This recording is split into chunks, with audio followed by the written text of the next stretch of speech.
Hello, everybody, and welcome Wait, fuck. to Tombs of Scoria. I'm sorry, I always forget. Can you do the thing on your mic? It's always low when we start. Shit. Sorry about that. Hello, everyone, and welcome to Tombs of Scoria. Base. Cool. Yep. Excellent. Our party, where last we left, had just encountered a small clan of cloud giants on the plane of air. After working out their puzzle on where to go, after defeating a fireworm and watching the demons on that plane immediately turn on each other and fight for supremacy, here we stand in the plane of air just before we're about to step through or use the planar manipulator to hop from one dimension to another to this pseudo plane of air, which a giant said was Verasi's personal pseudo plane of air that she used for who knows what. Wait. Is that about right? Yep, I think so. Wait. Verasi or Velthara? Is that the same Velthara. I'm Oh. sorry. Elthara. Okay, yeah. gotcha. Goddesses, they've got a V in their name, they like Okay. death, easily confused. Hmm. It's not like I've been playing with these names for 9 years. Okay. Okay. Is that about the good recap of where we were and what we've done? More or less, I think so, yeah. Yeah. Okay. And so you stand at the weakened point. You pick no particular place with your manipulator. The three of you hold hands. How is it? Is it the imp and Imric both holding onto Tyriel's opposite hands, or is Imric the link between the imp and Tyriel? I think the imp's probably on my shoulder and I'm holding Cyril's hand. And have you come up with a name for your imp yet? Yeah, but I'm a little bit embarrassed by it. I think it's got to be Imprick. Yeah, you should be embarrassed. Impric. Yeah. But, it's like, when my friends just had a baby and they gave it like a temporary name while they thought of a better one. Wait, So people do that? Yeah, well, they did it, yeah. So this is its temporary name while I think of a better one. Wait. What? That's a thing? No. Walk me through that. You got 9 months to think of a name. How much longer do you need? What is a temporary name for? Did they want to see its characteristics to see? I think they just were indecisive, they just weren't sure. How old is the baby? It's got a name now. But I How think long it did it take took, to name I think it? it took like a month maybe for them to come up with a name. What were they calling it? Like Spot or what? I don't remember. It's called Henry now, but I can't remember what they were calling it before. I've like never heard of something- people. Really? Someone in chat said it's a common practice in South Korea. I've never heard of a temporary name before. There you go. They're just lazy people. I doubt they're watching, so I feel like that's quite a mean thing to say. But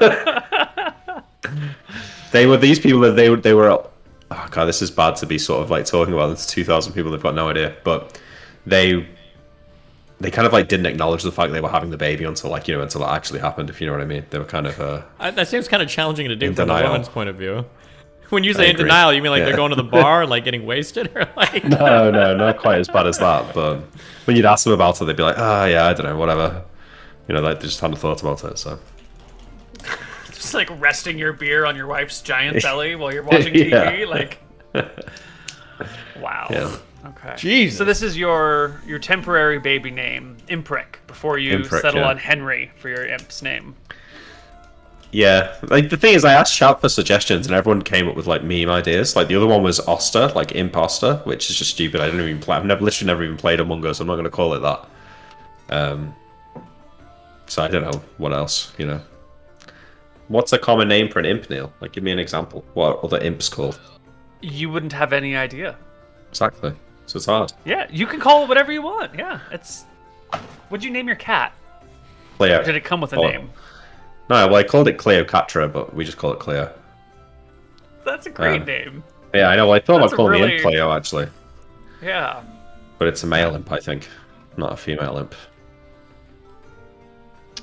Sure. Then Yeah. I guess Cleo's not. Appropriate. Anyway. Imp on your shoulders, hands with Tyriel, and 1, 2, 3, and away we go. Wait, to be clear, we're entering the protoplane right now. We're not entering the rift, right? The pseudo plane. Yes. Or the pseudoplane. Yes. Okay, just making sure. Yes. Okay. Okay. Whew. with a blink and a flash and a loud sound, I need Imric. Tyrael, each of you roll a d20, and whoever gets the lowest roll needs to make me a strength check. Shit. Oh, Hold on, I'll roll lower. Don't worry, because I'm really you strong, roll okay? lower. I got you. Nice. oh my god, Tyrael, give me a strength check. I got you. I need to roll high, right? Yeah. Ah, I'm gonna be throwing a big number out here. Oh, Ooh. boom. Nice work. You arrive in the pseudo-plane of air and are immediately confronted by whipping acid rains and winds that try to pull the two of you apart in different directions. You have passed your strength tech, Tyrael. You were the one to grab onto Imric more tightly as soon as you pulled away from each other, and you have held onto him. Imric, your imp you mentioned was on your shoulders, so that's like 2 claws on you and like hands on you. There's no way he's going to go anywhere. However, everyone is surrounded by an intense swirling wind in the middle of a maelstrom filled with acid rain. I will need everybody in the party to make me saving throws versus rods, staves, and wands. These are at the, of course, -4s. Imric clearly passes. Tyrael, I don't think you're going to get a plus. Wait, why are we clearly at -4s? Because you're on another plane of existence. -4 to saves. Okay, hold on. Fuck, how many bonuses do I have? Let's double check here. Yeah, because we need this 7. So this brings me down to a 1. I'm getting Yeah. 2 from my Ring of Protection, so that brings me up to 3. I'm getting 3 from my Green Dragon Armor +3. So that brings me up to 6. Luckstone brings you up to 7. Luckstone brings me up to 7. Oh, wow. What a useless item. True. Think, gonna be Imric! another- Think! Do I have +1 from thinking. any other point? Does he get dex to this? Maybe dex bonus, No. willpower he's bonus. No. You guys are reaching. That's Yeah, it. I think that's all right. Yeah, whatever, Koibu. Okay. Imric, you will take half of this. Tyrael, you will take all of this. And Tyrael, your gear. Oh, Wait. let me take a look at your character sheet. Yeah. Oh shit! Is Imprick okay? No, Imric needs to make me a save. Please roll it. Easy. He will take half of that. Please keep track of his HP. Yeah. All right, Tyrael. We're going to take a look at your character sheet and see what else needs a saving throw. Oh no. Sure. Wait, real quick. My save sucks. Yours is really that low? I factored in my bonuses into my actual save. okay, never mind. Just make sure. Yeah, 'cause Yeah. your saves are insanely low. Okay, gotcha. Yeah. All right, I'm gonna sort through your character sheet. So hold on here, Timberroll.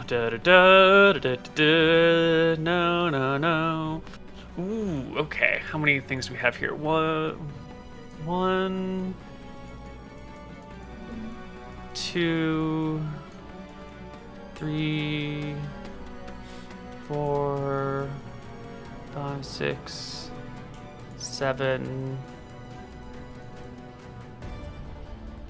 Okay, I want you to roll me a D8. Tyrael.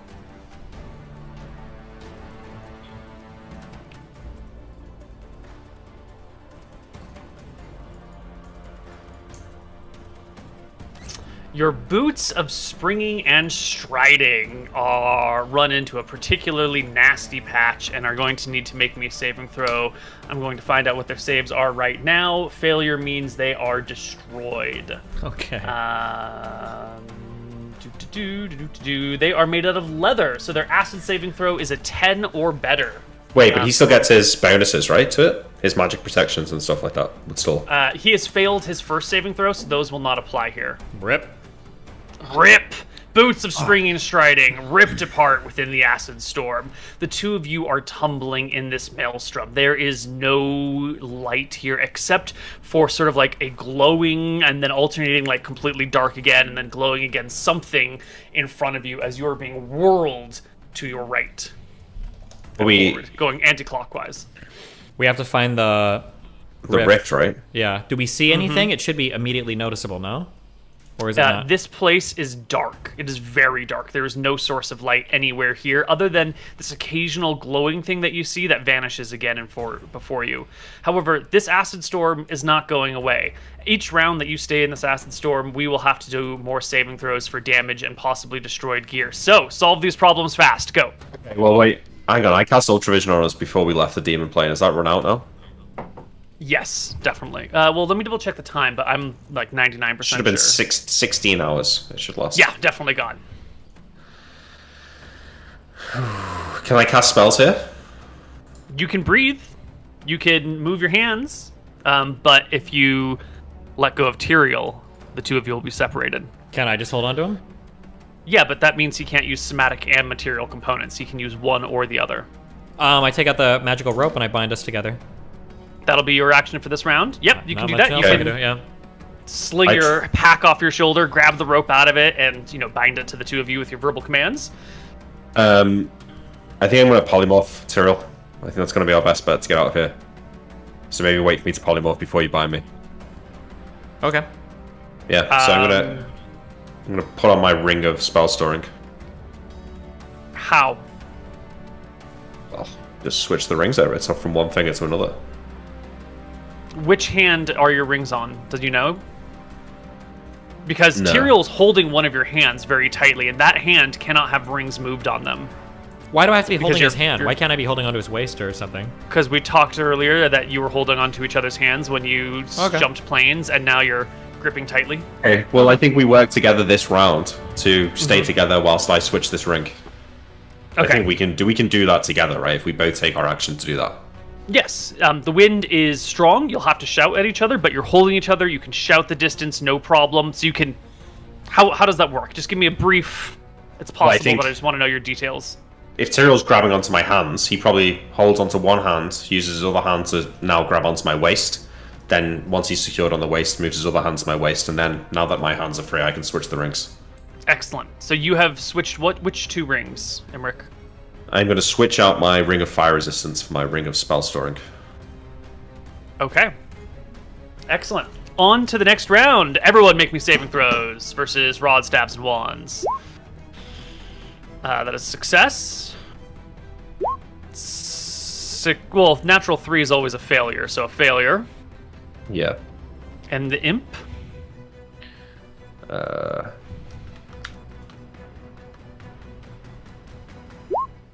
Success. All right. Imric, you'll take 9. Tyrael and Imp, you will take 4. And Imric, let me look at your gear list.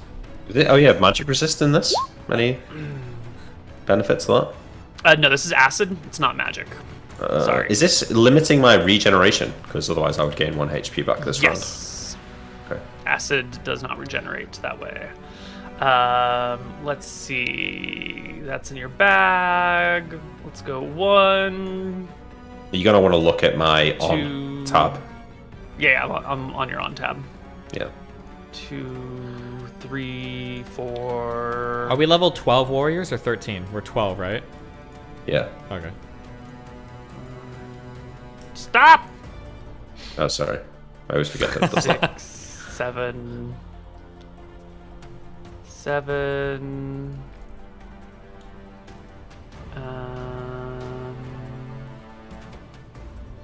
Yeah, roll me another d8.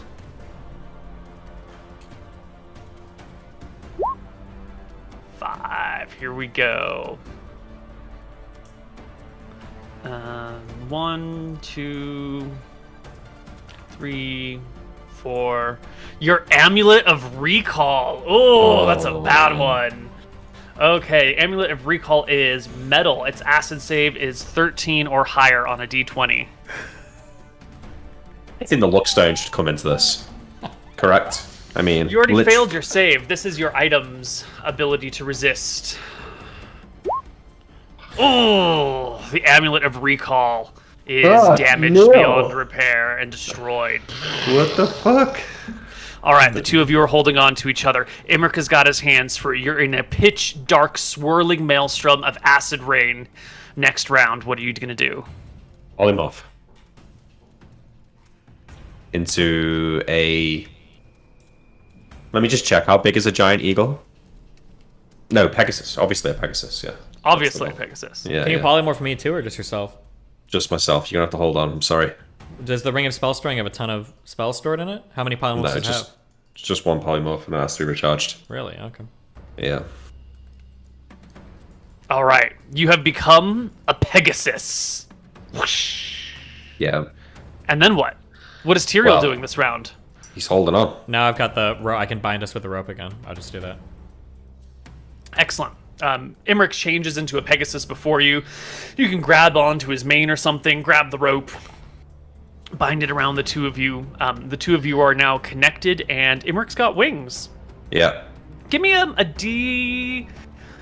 Ooh, I want you to make me a roll for how you're definitely bound together, but how favorable is your binding? Like, are you bound in a seated riding position, or was the only way that you could do this in a single round to like bind yourself to one of his legs? Lawyer me an appropriate roll to see how well you can attach yourself to him. I would say, he was holding onto my waist, so it makes sense that he'd be positioned at least either Underneath under, you? under or on top, but not on a leg. He's going to be at the core of me.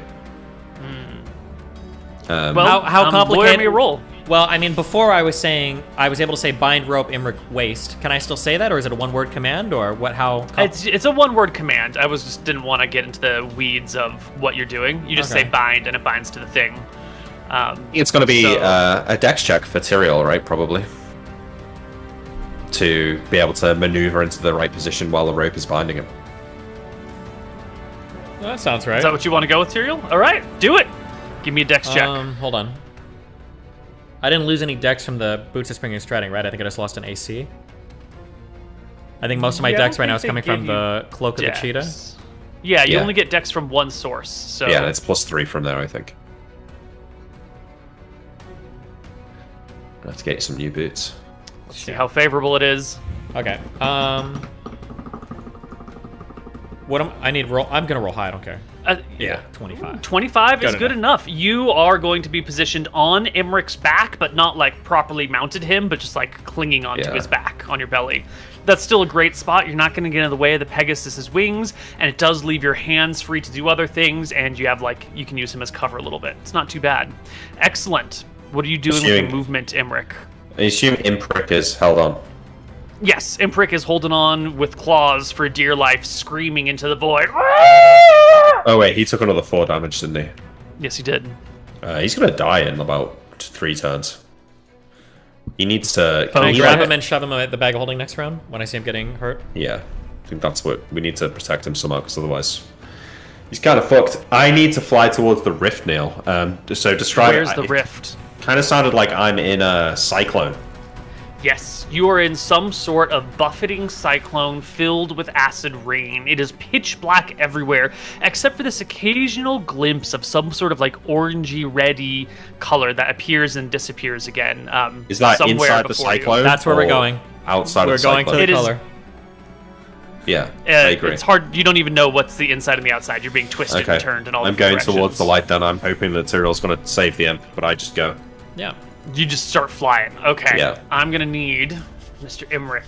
You don't have ultravision. You're traveling in dangerous winds as a Pegasus. Let's see if the flying rules can provide any illumination for the encounters we're dealing with here. Vision and light, time and movement. Aerial movement. I can't believe Mutant destroyed your boots of springing and striding and our amulet of recall. We're gonna have to steal all of his shit when we bring him back. Yeah, we are. Yeah. True. He's gonna be Anton the Naked.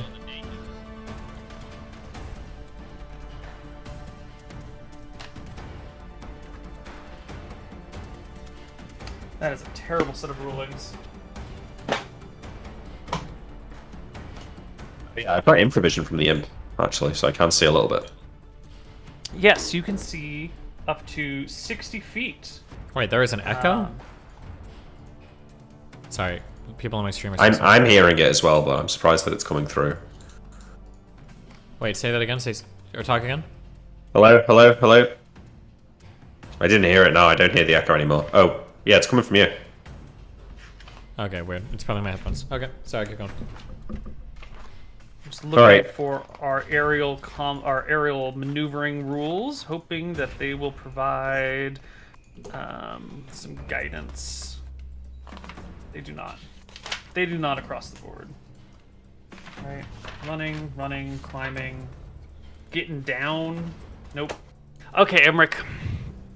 You're in a storm. You can't really see where you're going. You occasionally see this color of light, but you're also being whirled and swirled in different directions. I want you to make me...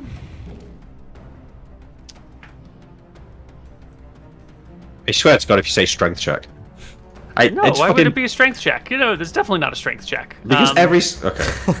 Yeah, Chill, no, calm this down. is this is about finding the place that you're going and getting there. So it's probably like a perception check It's to probably like orient yourself correctly. An int check now, because it's not just about seeing it. I can obviously see it, right?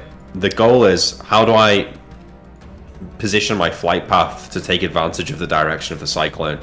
To sort of like... Well, here's a orbit question, into actually. it. Can I, because I'm not doing anything this round. I'm just riding him, kind of, or held on to him. Could I make a perception check? Hold on. This is the same round that you were binding yourself to him. He polymorphed himself, and now this is his movement portion. Okay. Yeah. Imric, I think this round what you need to do is stabilize yourself to a position where you can reliably see this thing, or at least the direction that it's going, and you need to stop yourself from tumbling. So as a flying creature, how do you push against the winds to orient yourself in a clearly stable position? That Constitution, sounds right? like a strength check, actually. No, it's Constitution, clearly. To resist the internal nausea of being buffeted? Yeah. You're just saying this because 18 is your highest stat. You're saying it because 9 is my third lowest stat. I swear, okay, I was going to say, I'm saying it now. Every single check William Marshall had to make was a fucking dex check, and somehow every check Imric has to make is a strength check. I hear the gripe. Wait, okay, hold on. Save You're it for the arguing Reddit over threads. you're arguing over whether you're making an int check to fly through the storm? No, he's I saying want I him need to to buffet myself against the winds. Okay. I'm saying that that's Constitution more than it's strength. I'll meet you halfway and say an average of both. Okay, It's average not your well strength and actually con and give me wait. that check. It can't be strength Okay. actually. Because like if you're like To- swimming in an ocean and there's like rough stuff going on, that's never strength. That's always about like moving in the appropriate manner through the water. You can't swim through like a riptide, or you can't swim through like a big wave. You have to maneuver it Great. correctly, right? So give me, That's what dex. is the maneuvering check in order to align yourself and correct yourself to the wind? Well, the maneuvering check is being intelligent to know which way to move. It's both it's int and dex. You could say, You know what? I I'll tell you think- what, I'll settle on dex. I think it's probably closer to willpower instead of intelligence, because that's like your instinct, and wisdom willpower is your instinct. Not true.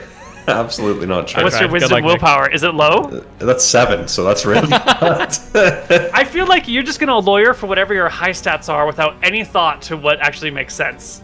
I Int will is say, a middle- to be clear, because it sounds like you would do that, but in the real world, that is kind of what you would do, right? Like, let's say you had to move a rock. If you're really fucking strong, you don't give a fuck, you just move it. But let's say that you can't move it, but like you're pretty smart, maybe you'll position your body in a way so it's like a more Yeah. intelligent than like just like rock. Okay. So that's not like the worst thing. Just saying, you know. All right, true. that's fair. I will give you an intelligence check at disadvantage because it's not the optimal stat for it, but you're gonna try and use your intelligence to overcome the problems. How's that? what about, I mean, dex or con, it's just as good. Int If at not better. disadvantage is pretty good. So it's int at disadvantage or strength, you're saying? Yeah. Oh god, what's better? I'm not sure. Trying to break out the I'll go into disadvantage. I think that's the better choice. Oh, so close. It is a tumbling thing. You begin to sort of align yourself, but you're a Pegasus. You're pretty familiar with being a Pegasus, but the plane of air is weird. You've never been in a storm like this before, and you toss and you tumble and you whirl and you stumble, and we go to the next round. And top of the round, everyone give me the saving throws versus rods, stabs, and wands, and then your actions. That's gonna. We did the math before. You pass on a. No, you didn't. You failed on a 5. Right? That can't possibly Yeah. be right. Because it's -4, and then Oh you yeah, had because you've got the word +6. -4 Yeah. stuff going on. Yeah, Yeah. that's right. All right, and Imric, that's for your imp. I pass, Imprick fails. Unless he gets a bonus to his saves for I some don't reason. think there might be a ruling on imps gaining power reciprocally from their masters. That's probably worth checking out right now. Probably. Yeah. This round I'm putting him in the bag, assuming he doesn't die. I don't know. How much HP does he have? He's got 16 right now before he takes this damage, so He's good. just about.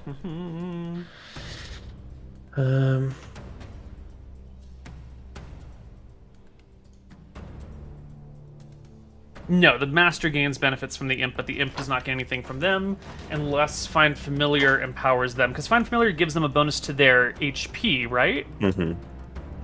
Does it also give them bonuses to saves? A, C, D, E, F, G, Find Familiar.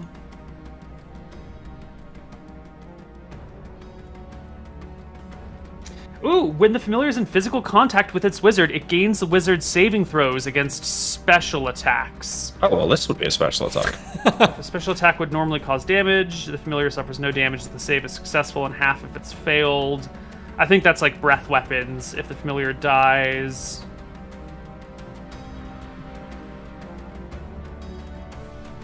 Yeah, I think that's breath weapons, and this is like just an AoE, you're in an acid rain area. Okay, so the damage for this round from the acid rain is gonna be not too bad. 6 to the fails, 3 to the passes. And it looks like Tyrael has also suffered a failure. Roll me a D8 again, Tyrael. 7, surely. Well, we're gonna stick with 8 for now. 1, 2, 3, 4, 5.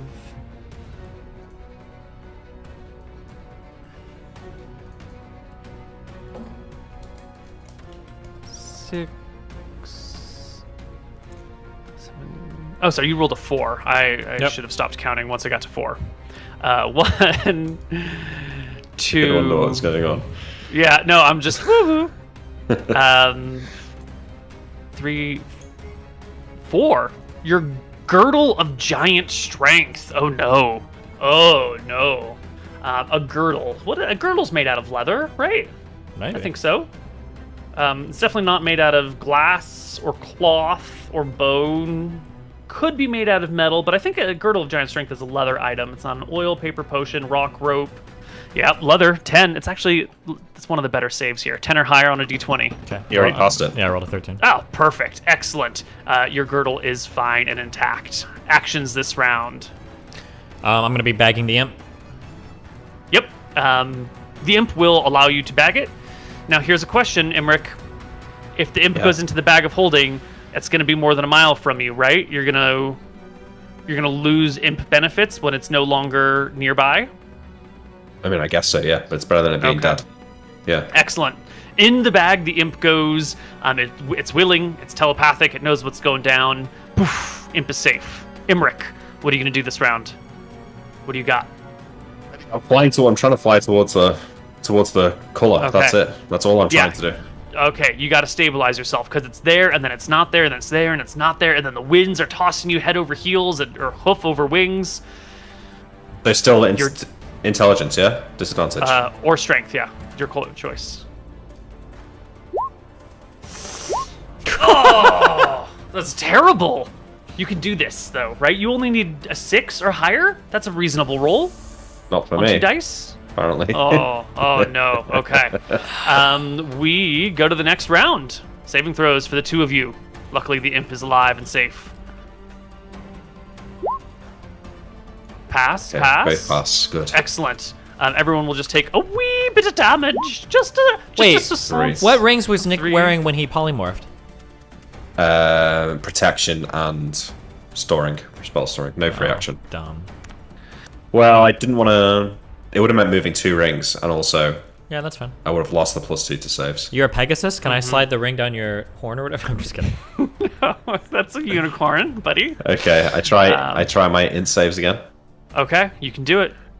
I believe in you, Imric. Yes. Yes. Yes. There you go. There we go. You stabilize yourself against the storm. You spread those wings. You tilt them up just the right amount, and now you've got yourself nice and balanced. You're still being pulled, but now you're being pulled with the wind, which is an awkward sensation. Pegasus are designed to fly into the wind, but here you've managed to find a way to hold going sideways, and you can see that there is this like rotating, flashing orange thing that appears in the darkness every so often. It'll appear for 1 second every 3 or 4 seconds. All right, we just need to get close to it, and then you can use the planar manipulator, right? Once we're nearby. If you say so. Yeah, I think so. As long as that's the closest, easiest path. True. Yeah. All right, next round, saves.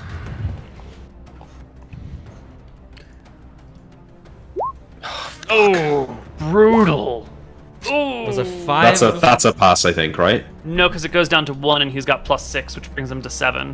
That was the first save that he made. Such bullshit. How are we failing all these rolls? Well, you killed a fireworm. Your dice had to eventually fail you. Imric and Tyrael, give me d8s.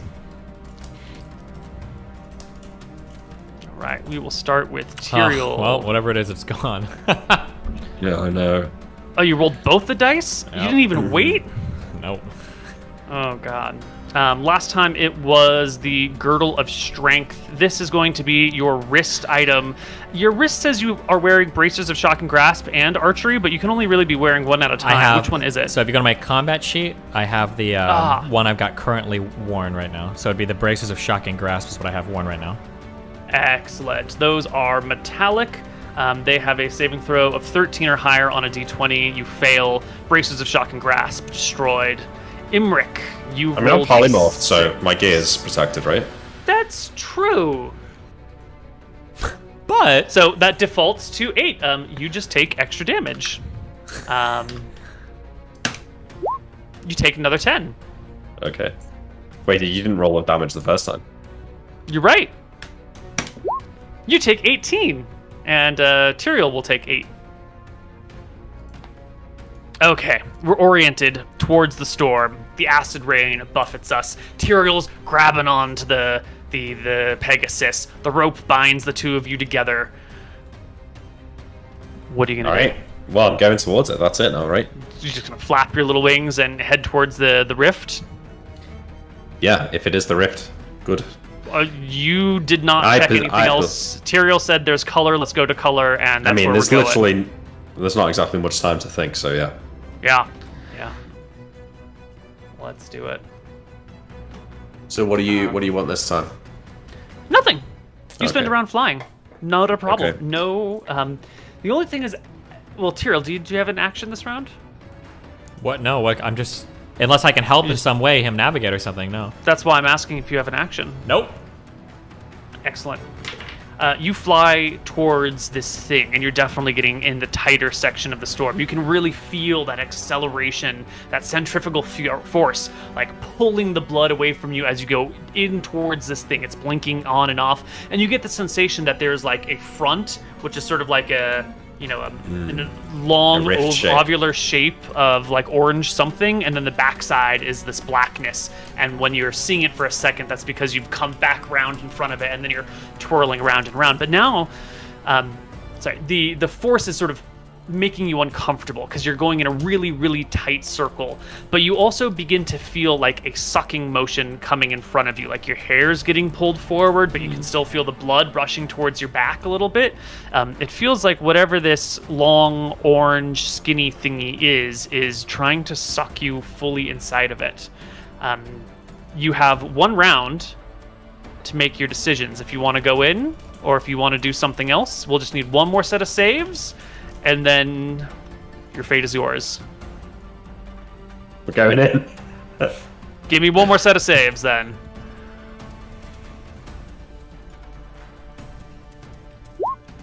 Pass. Pass. Nice. Ah, just a wee bit of damage then, as the acid rain pelts you. And Imric, you're gonna guide our party into this Rift. awkward rifty thingy. Yes. Excellent. In we go. And we're gonna take our first break of the game right here. We'll be back. All right. Hello, everybody, and welcome back to Tombs of Scoria. What was the last thing the two of you were thinking about as you were plummeting towards that orange light? I don't think there was much time to think. I think we were just like action mode. Yeah, I think I was probably thinking that this looks like a rift. And I was thinking, I wonder if Tyrell's going to use the planar manipulator before we get through. Yeah, the when we rift. get near it, I would, because we only have to be near the thing rather than. All right. Yeah. Well, you are now in a rift between planes of existences, not in any actual real space or existence. You are in a area of like pure magical charge and complete vacuums where the laws of nature do not make sense, and you find yourself walking amongst your past. The two of you are, it's either walking through memories or revisiting events from a different perspective. Maybe this is actually what the land of the dead looks like, because when you're dead, you get to walk amongst your memories before. Maybe this is some sort of like planar afterlife sampling your existence. But Or maybe here we you did just are. walk into certain death, and this is the afterlife. Yeah. But here you are as young men, boys even, back as kids in Wicthron Renta, long before the war came, maybe like 20 years ago. I think you're in your early 30s, most of you. And Wait, you find... we're before our early 30s now, because we were in our early 30s, right? So I understood it. Yeah, this he's saying we're like Yeah, okay. 20 years ago. So I'm probably like 9 or something, 10 maybe. Yeah. Yeah, it's the early days. What are the early happy memories of your youth that specifically involve Anton? That is the thing at the other end of this rift. If you're thinking about going towards the rift, you're really, truly thinking about where Anton is. So what are your early childhood memories of Anton? I think I've probably got a memory of like he would come to the wizard school, right, and he'd like pull me out of class and say that I need to go and like my mum needs me or something like that, and pull me out of class, and then we'd go and walk around the streets of the city, going through the market, like just walking around the city, bunking off school basically.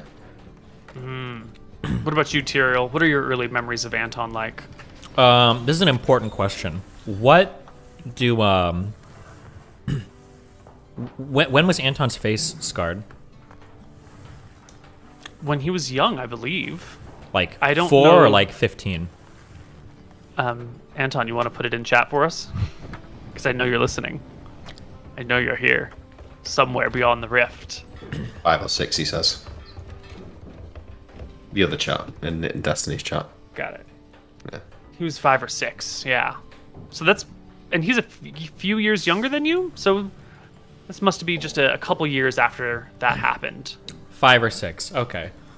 I would say that Tyrael, being the big brother and trying to be as cool and chill and nice as possible, I think he's spending a lot of time with his uncle, who is stealing stuff, learning the evil tricks and ways of the rogue.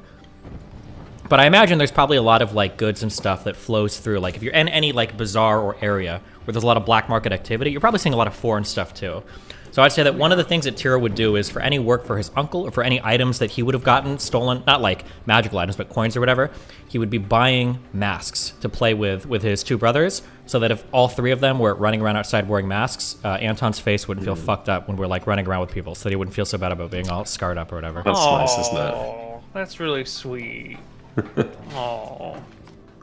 All right. Now tell me about a time that the 3 of you felt safe and warm and cozy all together as a group. What is the physical setting of that? Because you're sort of, this noble family who's sort of outcast, the queen who abdicated the throne but like still hangs around and lives in the capital. It's a bit of an odd situation.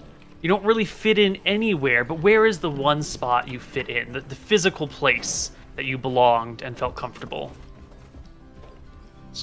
Gotta be home, right? I don't think Where so. in your house, though? Oh, good. Yeah. I think please. it would be the first few days that we spent traveling around in a little cart because I think that was the first time that the three of us were truly like out on our own. We'd made little traps, we had little hidden compartments, we had our little servant guy. That's when we had like kind of first set out to start like building on our name in a way that wasn't just a slave to the past horrible shit that was involved in our family and everything. So in those first few weeks or months after Clortis was sending us out on missions, and we had our little family card that we were rolling. Maybe around even with. that. I was thinking about this the other day. The first combat we had was when we were attacked by a mountain lion. That's a little bit further in your future than I want to go. I'm still talking about when you were young, when you were kids, when you were youths. When was the first time we felt at home? Where was a place that you felt safe and comfortable and like you belonged there, instead of being these awkward social outcasts and brigands and thieves? Well, I think we would have struggled with, we would have mixed with nobility, but we'd have always felt like outcasts. So I feel like the one time we'd have felt at home would have been when we were at home. Maybe when our father came back from war or wherever he was doing he was on duty end, and we'd be in the house together, sat around by the fire. He'd be telling us a story of, what he was doing out in the field or his job or whatever. Maybe Imric sees that a bit more fondly than the older two, who maybe had a harder time with dad. Okay. And last question from your early youth. Who was Anton to you in your early days? You know a lot of people. Everyone sort of has a different meaning and a different impact on you. Sometimes you've got a person who's like, this is my friend that I go out and do things with. This is the person that I like stay home and watch TV with. Everyone sort of has a role somewhere in your life. What was Anton's role in each of your lives separately? Because I don't imagine it's the same thing for both of you. I think that, Imric would maybe get bullied at wizard school for not being as smart and for being a social outcast, being a shitty noble. And I think maybe Anton would kind of, be the older brother, look after him, maybe like scare off the bullies, maybe, slap them around a little bit. And he'd use that Imric scar on his face to like... Yeah, he was like to intimidate them. So Imric would kind of see him as like a defender or, a protector a little bit. Oh. What about you, Tyrael? Who was Anton to you in your early days?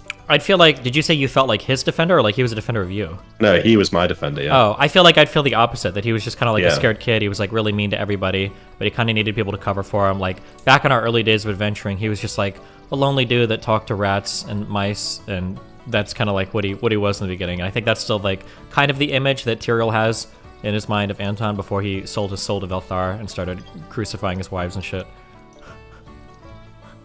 He was just the kid who talked to rats and was off on his own, kind of the... Yeah, the mouse talker.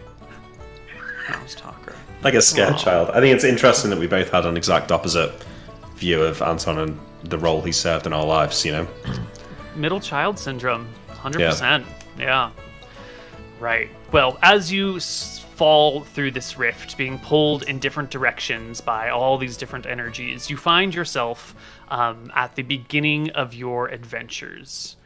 You are now a little bit older, and you have a purpose. The kingdom has come knocking on your door, asking you to serve.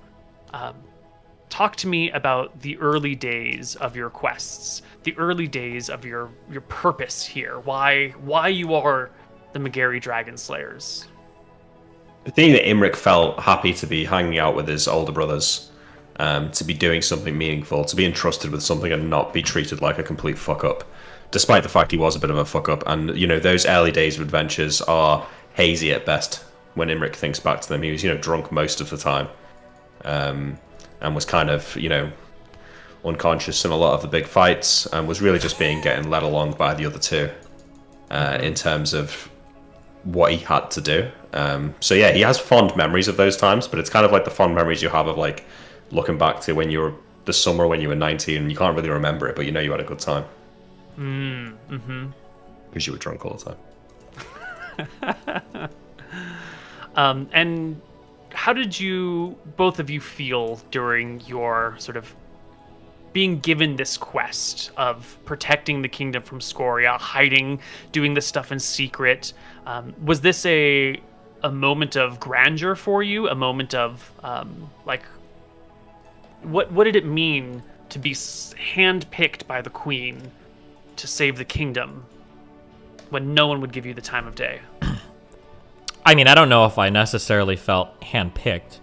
because it was obviously highly convenient, seeing that they could trust us because of our sister, or the queen's sister being our mom and everything. But I mean, it was definitely an opportunity to write the ship on our family name, which for Tyrael was like back then the most important thing in the world. And what purpose did you feel when this happened to you? That purpose, the idea that we were finally in a position to start to rebuild the family name, maybe gain some real honor or respect from our father, and then to kind of like put our name back on the map after our mom kind of gave up royalty and everything else. So for you, it was all about family from the get-go. Yeah. It wasn't about the kingdom or the people. It was always about the family. Yeah, I think it was a Family family. It name. didn't really feel, because the kingdom didn't really feel like much of a thing to us, or at least not to Tyrael. Like he spent most of his time with his uncle in the underworld, and yeah, fuck the kingdom. Yeah. What about you, Imric? Did you have that similar "nothing else matters, I'm just here for my family," or No, you were I a don't little think bit more so. integrated with the magical societies? Yeah, Imric rubbed shoulders with the nobility and the other social circles of that kind of world more. So I think for him it was more of a like a chance to prove himself, like validation. Like, yeah, I'm not what they all say I am, sort of thing. I can do this, and I do have some worthwhile, and me and my brothers are going to show everyone. But not taking it too seriously, like not really engaging with what it meant or the reality of what was to come. It was more just, this is going to be a good story to tell back at the bar. They won't laugh at me then. I'll be able to say, I snuck into a secret wizard's laboratory and fought, snuck past traps and killed kobolds, and I'm an adventurer now. Like, what have you ever done? You're just sitting in this bar getting pissed, same as me. At least I'm doing something.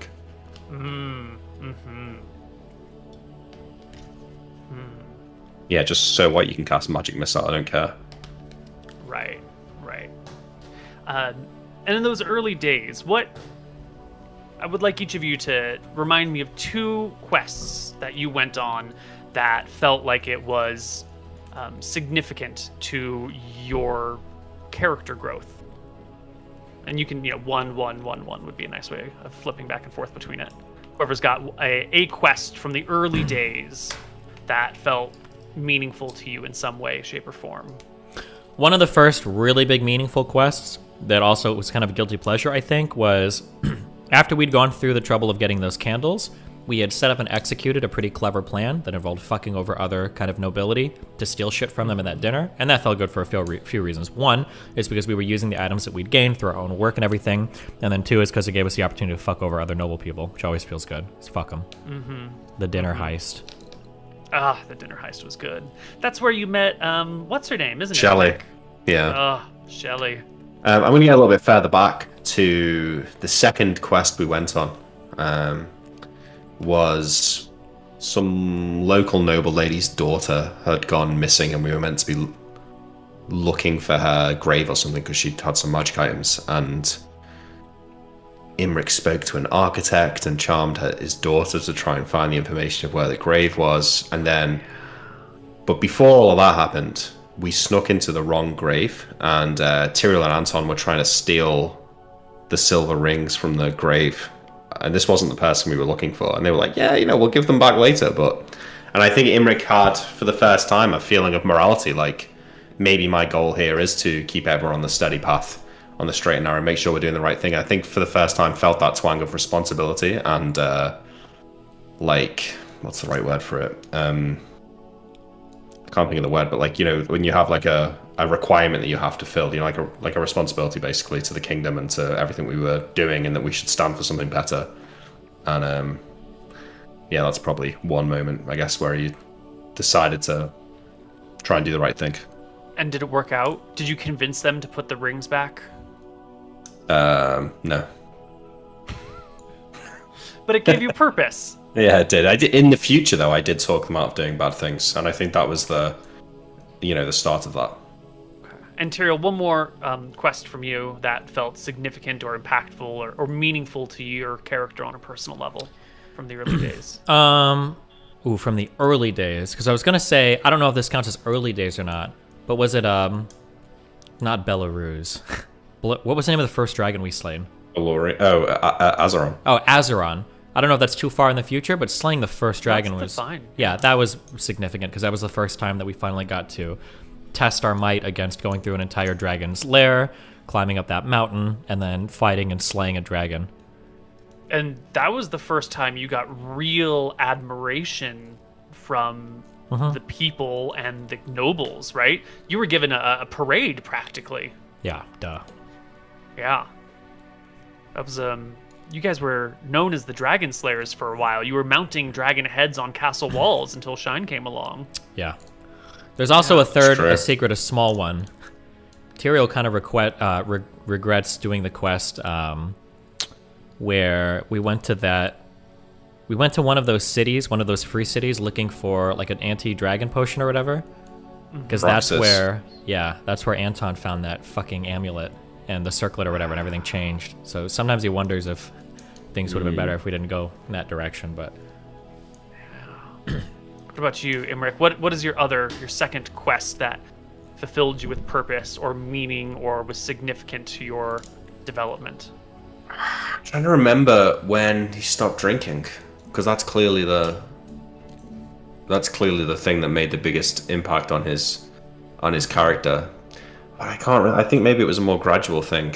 At some point, Imric went from being down on himself and thinking that he was kind of just along for the ride and he wasn't really much of a wizard, not really much of a fighter, and not really much use, to now kind of almost feeling like, well, you know, he could do anything almost. There's nothing really that could stand in his way, and the best mage in the whole of Drekis, and probably one of the best fighters as well.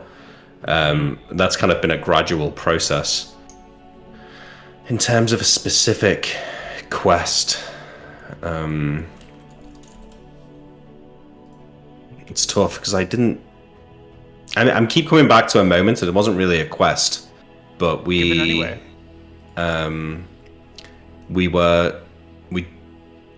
just going to deal with the necromancer and the zombies and that before we walked into that ambush.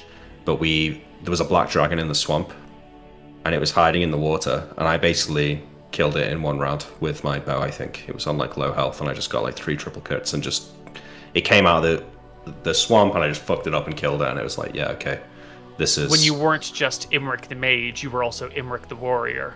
And just, you know, an unstoppable force capable of doing the things that Anton and Tyrael were capable of doing beforehand. And last question before we move on here. To each of you, during this period of time, who was Anton to you in these early days of saving the kingdom from Scoria? Prior to the amulet, I would say still the same that he was as a child. He was strong. He'd come into his own as a warrior, but like still like had his little pet mouse and seemed like relatively innocent. Yeah. Yeah, Anton seemed more... I guess Imric always saw him as the, you know, the older brother, the hard-faced fighter, you know, someone who could hold his own. But never having seen him really in a position of weakness. But then throughout the course of our adventures, there's been a few times where Anton's been in trouble. I seem to remember when we were going in Rohanna's tomb, he slipped into the water, and Imric had to dive down with a rope and save him from drowning. And maybe that's what I should have said for the last answer, actually, as something that was more of a formative experience. But I think Anton kind of became something else. I think Tyrael's right. You know, he started off and he was just like my older brother, but he kind of became separated from the two of us. And I think Tyrael and Imric are maybe more close in terms of family now, because we've held on to more of our humanity maybe than Anton has. He's definitely given up part of himself. So I think Imric looks back on those early days of adventure more fondly, probably because Anton was more of the person that he remembered, whereas now he's something else. Well, you are still moving through this rift inexorably towards its end, because a rift is a one-dimensional place between two extremes, and you are getting tugged along it. You must be getting close to the negative energy plane somehow, because your thoughts and your lives as you walk through them turn into a little bit different. It's less fond, happy memories, but you find yourself, at least Tyrael, you find yourself in Glassy again. That dream that you had where you're talking with the queen and she asks you to strip off your armor and meet her in the private bathing pools underneath the castle. Do you remember how did that incident go down? It wasn't real, right? I don't remember how it went down exactly, but it was a ploy or a trap by the queen. It was either she invited me down to kill me, or I was like a fly on the wall for a conversation where she was talking to her trusted advisors about how we'd have to be dealt with after the kingdom had defeated Scoria. Mm-hmm. Yeah. What did she say? Do you remember? Like, it's not like we've exhausted their usefulness or something like that? Was it something along those lines? I don't remember. Maybe Tyrael they're would, too though. dangerous to keep around. No. Or maybe that, yeah. Yeah. Can I roll a check on this to remember? No, if you can't remember, you just can't remember. Fuck I you. suppose. Yeah. Anytime, buddy. Anytime. Imric, when was the first time that you felt like you were being manipulated by the kingdom, by the queen, and by the generals and admirals and... It's quite funny, actually. Imric's never really felt like that, and he's always kind of taken the position against the other two in defending the queen and defending the kingdom. But, you know, ever since the last couple of weeks, he's started to maybe see things differently, like maybe just feel a little bit less positive about these other people in his life, the queen, Oxombar, and all these other people. And maybe they don't necessarily have his best interests at heart. So I'd say that's quite a recent feeling for Imric. He's always kind of wanted to... I don't know if you've ever had this relationship with someone, you know, in a group where when one person takes like a really firm stance on one side, you kind of position yourselves as like the opposite of that. Anton has always been so anti-queen and anti-don't trust the royal family that Imric's kind of just made his point to try and defend them and be a counter to that. With Anton gone, with the things that have happened to Imric, maybe now is the first time he's kind of thinking, you know, maybe Anton did have a point with some of those things. Maybe he's like replaying some of those conversations that he's had with Anton in his head and maybe saying things slightly differently than he had done before. It's very convenient, isn't it, that your quest thus far has kept you out of all of the war room decisions. It's kept you out of all of the international politics. It's kept you out of even really knowing what's going on with the war. Can you even name one top general? Oh, we did meet one guy. He was an arse to us. Yeah. I had written it down, actually. But do you know who controls the armies in Wicthra and Marenta? Like, who's the actual person controlling that army? Who's the person that was defending Bridgegate when Scoria came and burned it to the ground? Yeah, no, we don't know that. We're not really involved in those decisions, are we? Why? Why have you never... I mean, ostensibly, it was so that you guys could be kept a secret weapon for later in the war, right? But is that really the reason why you were kept out of all the decision-making?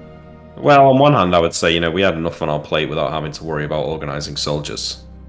But then we've been kind of disrespected by the generals when we've spoken to them, so maybe there's more to it. Maybe it is a case of like they only, you know, maybe they see us as powerful, yes, but only because of our items, not because of who we are ourselves, and therefore, like, our minds when it comes to planning strategy aren't really of value. You're a nice tool to be deployed, but you're not a person to be consulted about what should be done. We're not a player in the game. We're just a weapon. What about you, Tyrael? Did you ever feel like you were a tool being used by the kingdom? Yeah, I think that was a huge fear for a long time until we had that talk with the queen in the hot tub beneath the whatever room.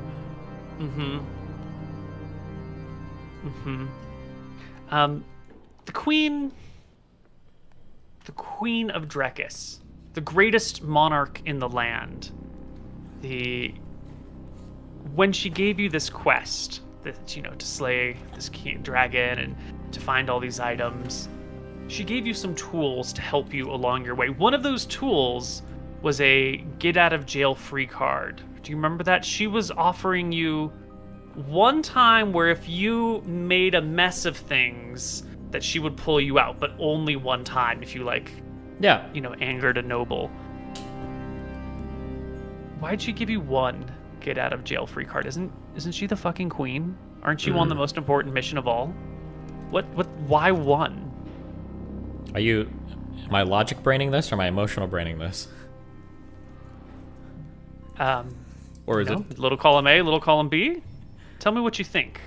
Tell me what you feel. I think it makes sense that the queen only gave us one. It's not like she could excuse us from infinite wrongdoing. But I think that, yeah, I think that would be the feeling there. I think Tyrael's you trust mind. That decision then? No, I think Tyrael's mind towards the monarch initially was one of. Initially, it was happiness to be recruited into such a mission, and even a little bit of honor, maybe. And then I think over time, I think that changed into some sort of paranoia or fear, especially with the dreams in Glacia kind of like playing into that. And then I think after the conversation with the queen, I think that there was that bond of trust was renewed a bit, although Anton kind of fed negatively into the idea that there could have been some trap. But I think now, I think after everything that's happened over the past few weeks, especially with the possible death of Anton, I think now the feeling has turned to that of contempt, to where I don't think Tyrael necessarily views them as plotters or schemers that would do something like killing them. I think now, rather, he feels that they're just a bit inadequate or ill-equipped. Yeah, I think that's kind ambition. of yeah, or not even like ambition, but are just kind of like silly or dumb. Got it. So when the Dragon Slayers, the greatest power in the land, wanted to build a castle, the crown not offering you any money to help you build it or any manpower to help you build it was just them being inept, right? Yeah, but it's because we've built and done everything on our own. So the idea that you can expect them to be able to help is foolish in and of itself. Tyrael actually has a level of disgust almost for himself. One of the most shameful missions that he thinks he ever embarked on was when he was in that room full of with some commanders, maybe a general and the queen, and they spoke about that the weird movements happening north of, was it Bontheris on the eastern shore? Tyrael almost leapt like a dog to prove his capability to go out, figure out what was going on, and then clear everything up. But that mission was such a cakewalk for him. I think he was done with everything in a day, that on his way back, it felt like so stupid and worthless. Like he was working so hard to get the respect and admiration of people so far beneath him. So that's been his thought process, especially as he's come through here. They've slain a worm. They've traveled through more planes than potentially any other living human in existence, maybe at this point. Not sure, he wouldn't know. He doesn't have the magical background. They've slain multiple dragons at this point. They've befriended dragons. They've made deals with dragons. They've had enemies that are dragons. They've given a dragon a single piece of mithril and told it to fuck off from the land. And now they have a dragon servant for the remainder of their lives. Yeah, I think now he just starts to view a lot of these people with contempt. Do either of you feel... Well, we heard a little bit about Imric. Tyrael, how do you regard or consider the fact that you were kept out of all conversations about real power in the land, and kept out of positions of advisory for what was happening, relegated to the shadows? I think that's one feeling that he can't even emotionally have, because the queen did seem to make a lot of concessions to satiate his desire for control, because I think Tyrael was promised Mystria, or was it the land to the east? Was it? Yeah, no, it was Mystria. It was Mystria. We did get our keep, and he's betrothed to the queen's daughter. She only just recently offered you Mystria, right? That wasn't on the table from the beginning. That was something after you came back from Glacia.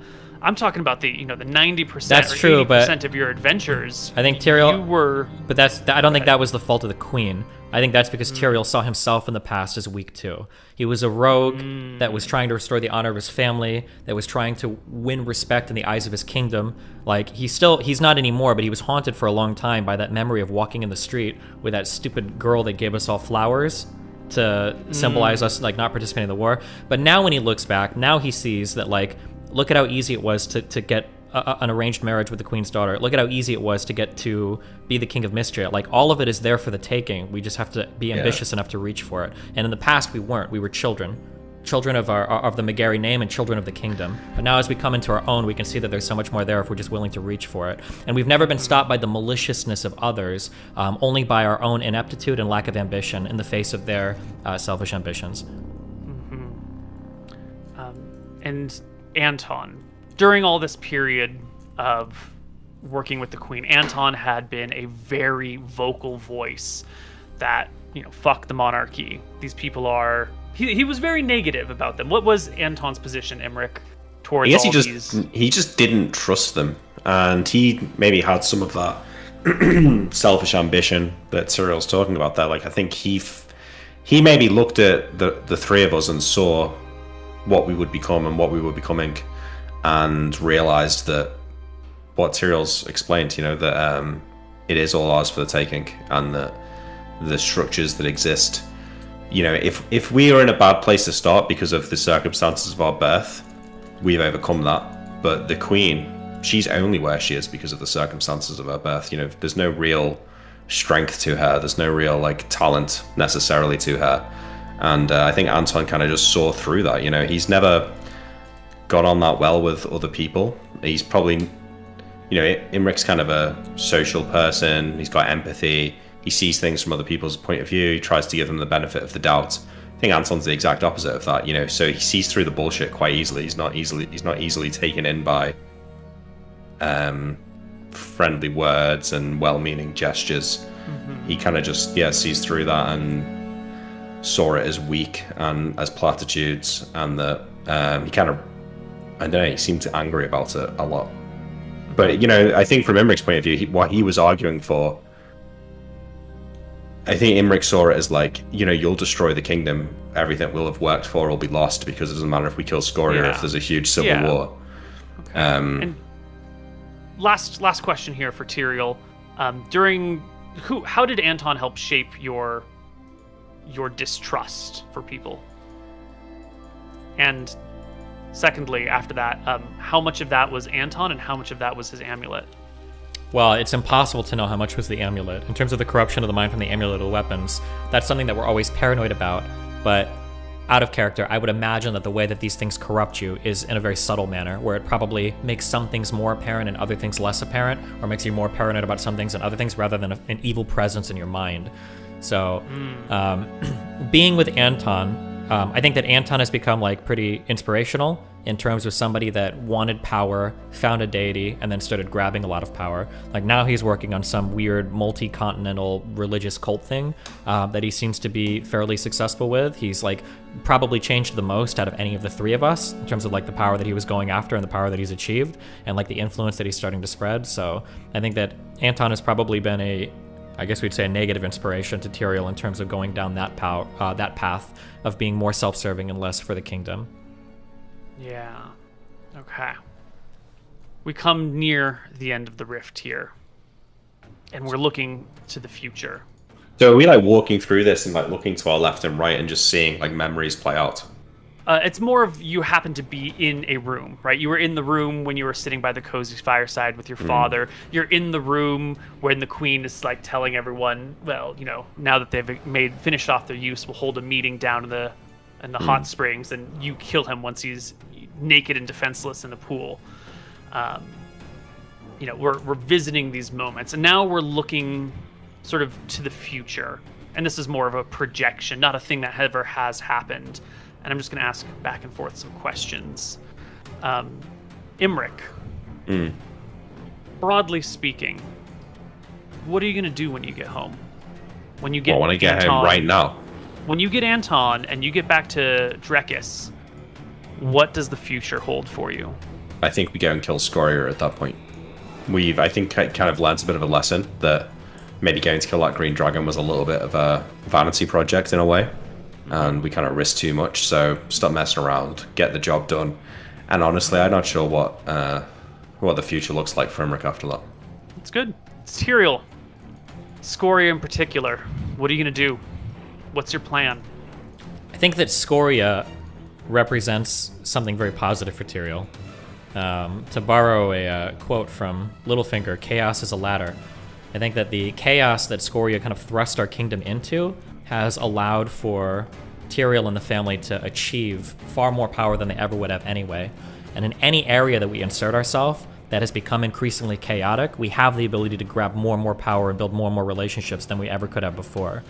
Whether that's talking to the insufferable losers on Nome, whether that's in exploring tons of different artifacts or tons of different areas and islands we would have never traveled to, whether that's having a one-on-one conversation with like the matriarchal queen of an expressly anti-male society and making deals with her, walking in and out like it's nothing.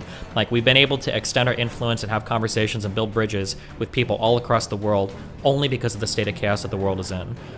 So if Tyrael wants to slay Scoria, it's only going to be after all of his like ducks are in a line and he feels like he's set up everything and established everything for himself that he needs to. Because once Scoria falls, then the powers that be are going to grab everything up they can for themselves, and the brothers are going to be in a much worse negotiating position. But as it stands right now, this is probably the moment before Scoria dies will probably be the most leverage the brothers have over the kingdom. And once Scoria falls, that leverage disappears completely, and then it's just their ambitions against everybody else's.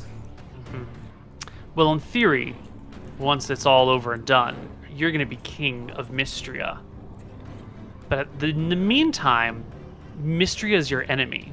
Every Mystrian warrior is going to do whatever they can to stop you from overrunning their country. A country you're going to have to rule if you can subjugate it. So, Tyrael, what are you going to do about Mystria?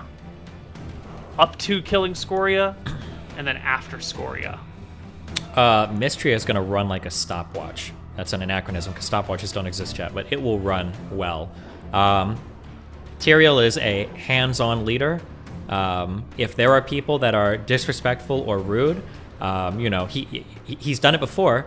He heard his name being thrown around negatively in a bar before. He went in, he found the girl speaking negatively. He hunted her down in that bar, chased her out afterwards when she was mad because we'd stolen the cloak of Cheetah from her family. So if Tyrael hears his name being thrown around, he can travel at high speeds across the kingdom, and he will put down people that speak negatively of the Megarian name. They will if bend there are the knee. rebellions, Yeah, there you're won't ready be to... rebellions. There will be talks of rebellions, and that's as far as they'll ever go. And before then, before Mystria is fully yours, you're going to have to march across that land at some point and deal with the armies and the defenses and the castles and the spellcasters. How are you going to handle that? Have we ever intersected with pirates a lot? I don't know if we have, but I'm sure we'd have heard. There's like a pirate's code. There'll be a deal made there that anybody that throws down their swords and allows us to march through, will be dealt with fairly, as they will be future subjects of my kingdom. But if they do resist and they do fight, then they will find themselves buried in the same tomb that Scoria will be buried in. Excellent. Imric, speaking of the future, Drekis. What future does Drekis have in mind for you? Tyrael is being given a kingdom. Yeah. What is your reward? Where are you going after all of this is done? I don't think Imric has a reward. It's not even been talked about. I think that once this is all over, Imric's going to have to deal with everything that's just happened to him, and the person he's become. There's been moments of it, when he's been... I think we explored it when I did the solo episode when I went to the airship, but he doesn't really have any friends anymore. He can't really relate to any of the people that he used to know. His former life is completely gone, and like both Tyrael and Anton have a calling once this is all over. So Tyrael has to be king. Anton has to go to Solemn, or at the very least has to be a religious leader. Whereas what is Imric? He's just a wizard. I guess he'll probably start off by trying to help Tyrael secure power in Mystria. But once that's said and done, I think he's a little bit aimless. I'm not sure what he'll do. Maybe he'll find some great mystery to try and devote himself to. Okay. What do you think Drekis is going to do to your family? I think they're that... going to promote you and it'll be all good? I expect it'll be all good, yeah. I mean, Tyrael will be a king at that point, so I don't think that they'll... I think that, our family will be well looked after, and I think everything that we've done up to this point means that any children that... Well, I'm probably not going to have any children, but Tyrael's children, Anton's children, will be in strong positions politically and wealth. Oof, are we... The dragon armor that's being crafted, is that happening at our keep, or is that still happening in the capital? What's happening in the capital? Your keep is a construction zone. It's a terrible place to make armor. Okay, just checking. Because we'll be controlling the mithril mines in Mystria. Yes. We have that dragon scale armor. I mean, we can bring back some dragon bodies and continue to make dragon scale armor for my kingdom. We also still own that. We have a magical anvil that we got from Glacia that allows us to craft magical items as well. So, Imric's on the verge of being able to make magical items, actually. okay. So with that anvil, maybe he can do a bit of that. Mm-hmm.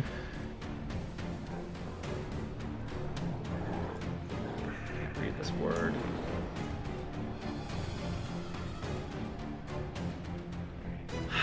All right, Tyrael. Here's a dark question for you. How is the Queen, the kingdom, how is all of Arcadia going to expect to keep you around after this? You're going to be the single most powerful person out here with your brothers at your back and a dragon with you. The only way that people are able to exert any sort of force over you at this point, any sort of authority over you at this point, is based on your goodwill and your desire for temperament. How is it possible for the Queen to be the Empress of Arcadia just by your goodwill? Is that even possible? Well, it's going to depend on how we negotiate Mystery, I suppose, huh? Are we going to be an independent kingdom on our own, or are we going to be subjugated by the Queen? Are we going to be a province? No, she's the Empress. You're just one of the kingdoms under her thrall. You bend the knee to her, and your people bend the knee to you. Well, we don't know that yet. That might change. Well, Maybe that's not going to be the case. Who knows? Well, there's also scales of empire, right? Like, No. you know, how much tax does he have to pay? It No. could just be a It's name either thing. I'm a subject of hers or not. That's the... Yeah, but there's like, you know, you pay half the taxes to the Empress, or there's you pay no taxes, but once a year you go and bend the knee. Well, And then maybe. go back. Or maybe Mystery is its own independent kingdom again. Yeah, And if that is- Mystria is its own independent kingdom, now with a gold dragon instead of a red, and with a competent magic-endowed king instead of whoever the fuck this King Gilder dude King is. Gilder, the how loser? Yeah. How is this a sustainable situation for the monarchy of Drekis and the armies of Drekis and the nobles and the generals and all the people who have been gathering power for these years? How can they live with that? An even more powerful Mystria than when they started the war. How could they end up in that situation? Well, it would be really easy, because once we are controlling Mystria, we sue for peace immediately, and we demand our own independence. Drekis won't have the will to fight, because they're not going to want to do another war, now without Dragon Slayers, and against an even stronger dragon. So it'll be easy. We sue for peace. We probably take a little bit of land, because our keep that we built along the southern part of the ridge, we'll probably want that to be incorporated in Mystria, and then everything will be cool and chill. Yeah, but we'll probably be our And own... you think they're just going to expect you to fall in line and you'll negotiate and it'll be fine? You honestly think that that's the ending, that these negotiations you've had with these people are really going to be like, yeah, now we've just created an even more powerful kingdom that we've given away to somebody else. Now it's ruled by a different dragon and they're so powerful and we'll negotiate. I don't think they have any other choice. What are they going to do? Tell their people that we're about to enter a second war against another dragon? Haven't you seen? Didn't you see in Glacia what they're going to do? They can't kill us. They're not going to. They're not competent enough to kill us. If you are naked and locked in a room with none of your gear, why would I ever be if naked? if they try that, then that's the end of what if Valoria they Wick poison and you? There are a Drekis. lot of ways to kill someone. Poisoned wine at a dinner, spells while you're asleep, you know, burning your house down while you're unconscious. There are a lot of ways to get to you. They've got money. They've got power. You've got servants who have seen the queen and the people of... Okay, the money they have is on far more loan. than you. The money they have is on loan from us. Okay, the only money that like I don't know if they finished looting that green dragon slayer yet that we slain, but that was supposed to be riches beyond whatever because he had no fucking magical items, so it better be a lot of riches in there. So Huge amounts of gold. So yes. we've got lots of that taken Won't care take. of. We'll be running the mithril mines, so we have exclusive control over that, and those mines are going to run way better than they did before. Okay, like they're just. Yeah, I mean, like, the queen stayed alive this entire time with multiple dragons breathing down her neck. I'm sure it would be a trivial feat for the McGarrys. We've got a lot of enemies out there as well. Okay. And what about Anton? What's his place in the future? Do you know about his plan to leave? He's mentioned it in passing, hasn't he?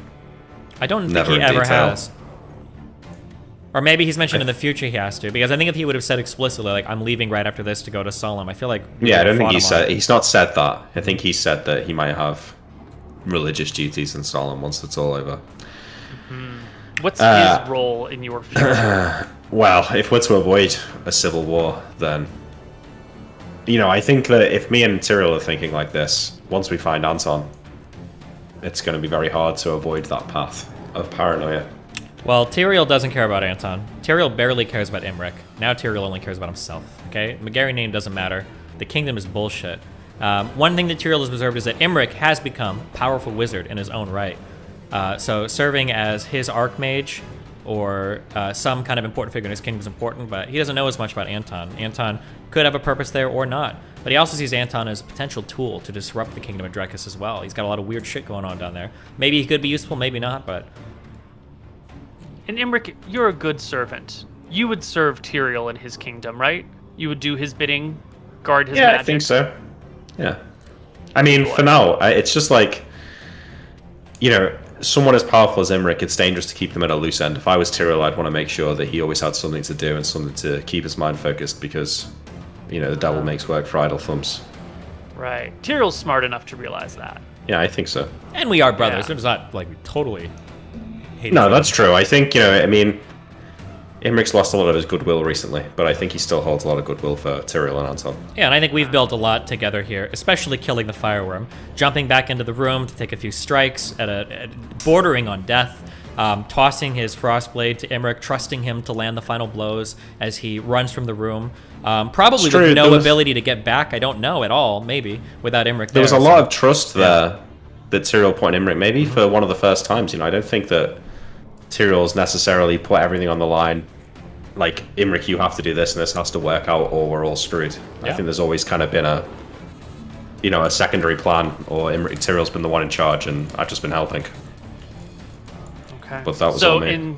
in summation, what are you going to do when you get back to Arcadia? Kill Scoria. After that, I'm going to ask Tyrael what he needs, and once that runs out, I think Imric's probably a little bit scared of what happens after that. The future is open. Yeah. Tyrael, in summation, what are you going to do when you get back? Tyrael, you know, Scoria's there, but Tyrael wants to secure as much power as possible for his house. You're going to take your time. So the first thing to do is going to be securing that horde from the Green Dragon Slayer that they killed, assuming that hasn't been secured yet, but that's the most important thing. I think we still have that mithril thing. That's in our possession. Yeah, right? we've got that, yeah. Yeah, okay, yeah. All right. Well, that's that. We're going to take a break, and we'll come back on the other side with a little more Tombs of Scoria. We'll be back. Hello, everybody, and welcome back to Tombs of Scoria. Hello. Anton, you are in a void. An empty, black nothingness of space. When he looks around, what does he have anymore? You can feel your clothing. You can feel your armor is on you. Your amulet of Elfara is with you. Your cloak of plenty of Rohana is in my hand. One spear is in your hand. Yes, your other one's spear in the amulet. Did you put it in the amulet, or is it gone? I assume if I'm about to take a thing out, I can't hold two spears. I'm not just going to drop it in the water. I mean, you're in an emergency situation where you're dying. It takes a millisecond to put it in the amulet. Maybe. It might be there. It might not be. Boom. We'll see later. We'll look at that. Yeah, we'll look at that a little bit later. You have messaged me with a few questions. Yeah, I did. I don't remember what they were. Well, why don't we check our DMs, the stream appropriate ones, and sort out I got them. What sort of questions you have about where you are and what you're experiencing. How long do I feel like I've been in here? You ever done that thing where you wake up in the morning and you open one eye and you look at the clock and it says 6:30, and you're like, oh, thank God, and then you close your eyes again, and then a few seconds later you open up to double check and it's now 8 o'clock? It's that sort of, you feel like the time hasn't been all that long, but you're also really warpy on it. there's no warmth or cold here. It's almost like being in a womb. It's sort of cozy but empty, and you're not really fully aware of your senses or your presence. So hard to tell. Probably a while. Has do I feel any connection to my god, or has Velthara reached out at all in the time that I've been here? She is sort of present. You don't feel like the connection between you is severed, but she's not reached out to you. She's not come to help you. At least guess not in the Anton beginning. will There's reach lots of out to time her. here. You know, yeah.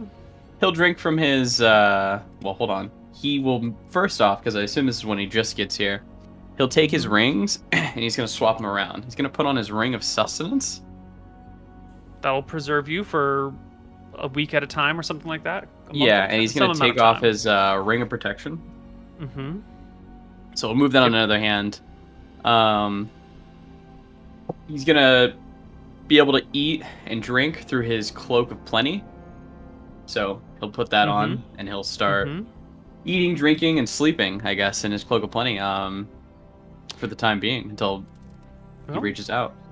What spells did you have memorized for when you arrived? I have Cure Light Wounds, Cure Moderate Wounds. I have a Nap, a Bless, Withdraw, Recitation, Unfailing Endurance, Prayer, Etherealness, Dispel Magic, and Choose Future. Well, do you want to cast any of those? Can you cast any of those? He'll try to cast his healing spells. Yeah, they will resolve with no changes whatsoever. Okay. I'm gonna heal for 2d10 plus 2. Mm-hmm. I will heal for 10. It's So I'm not up to terrible. 24. No. Mm-hmm. And then he'll do another healing of 2d8. Casting 2 Cure Light Wounds. Mm-hmm. Back to Nice. extra 9. Cool.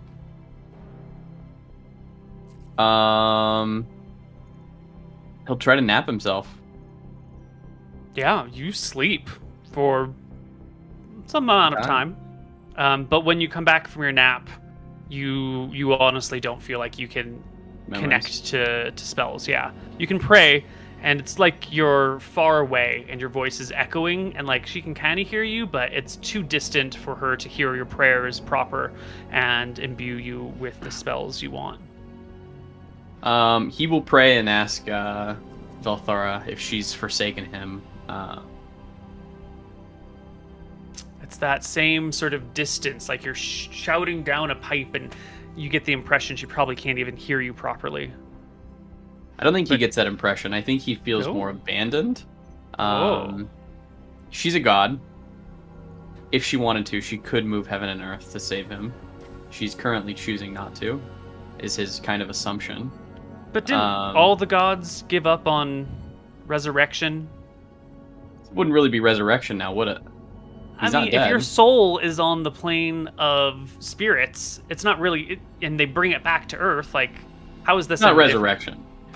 But I at guess, the point yeah. where we're talking about multidimensional beings that have spiritual essence and physical essence, and they get separated and moved around to different planes, like, isn't resurrection really just, moving the right parts of people through the planes? He'll pause at this, and he'll probably just feel abandoned. Sometimes facts don't care about feelings, so his feelings are... He feels abandoned.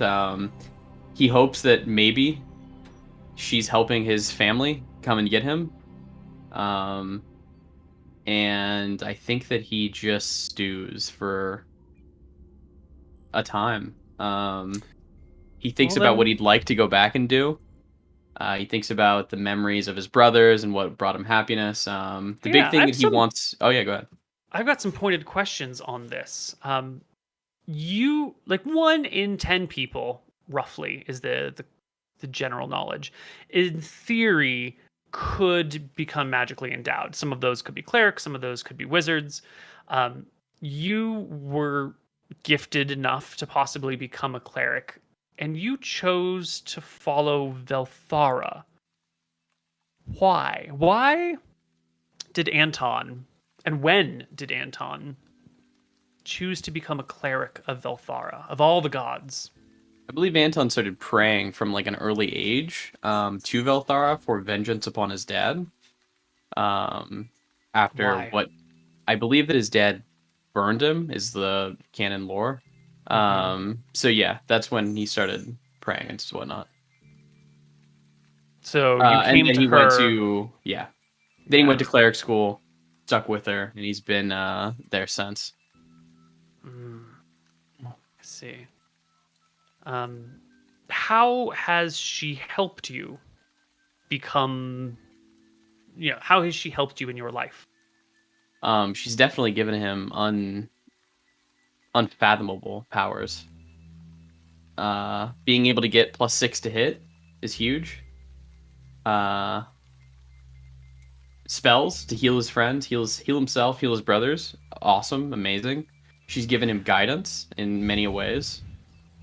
Never spells to heal your face, though. That's No. forever scarred.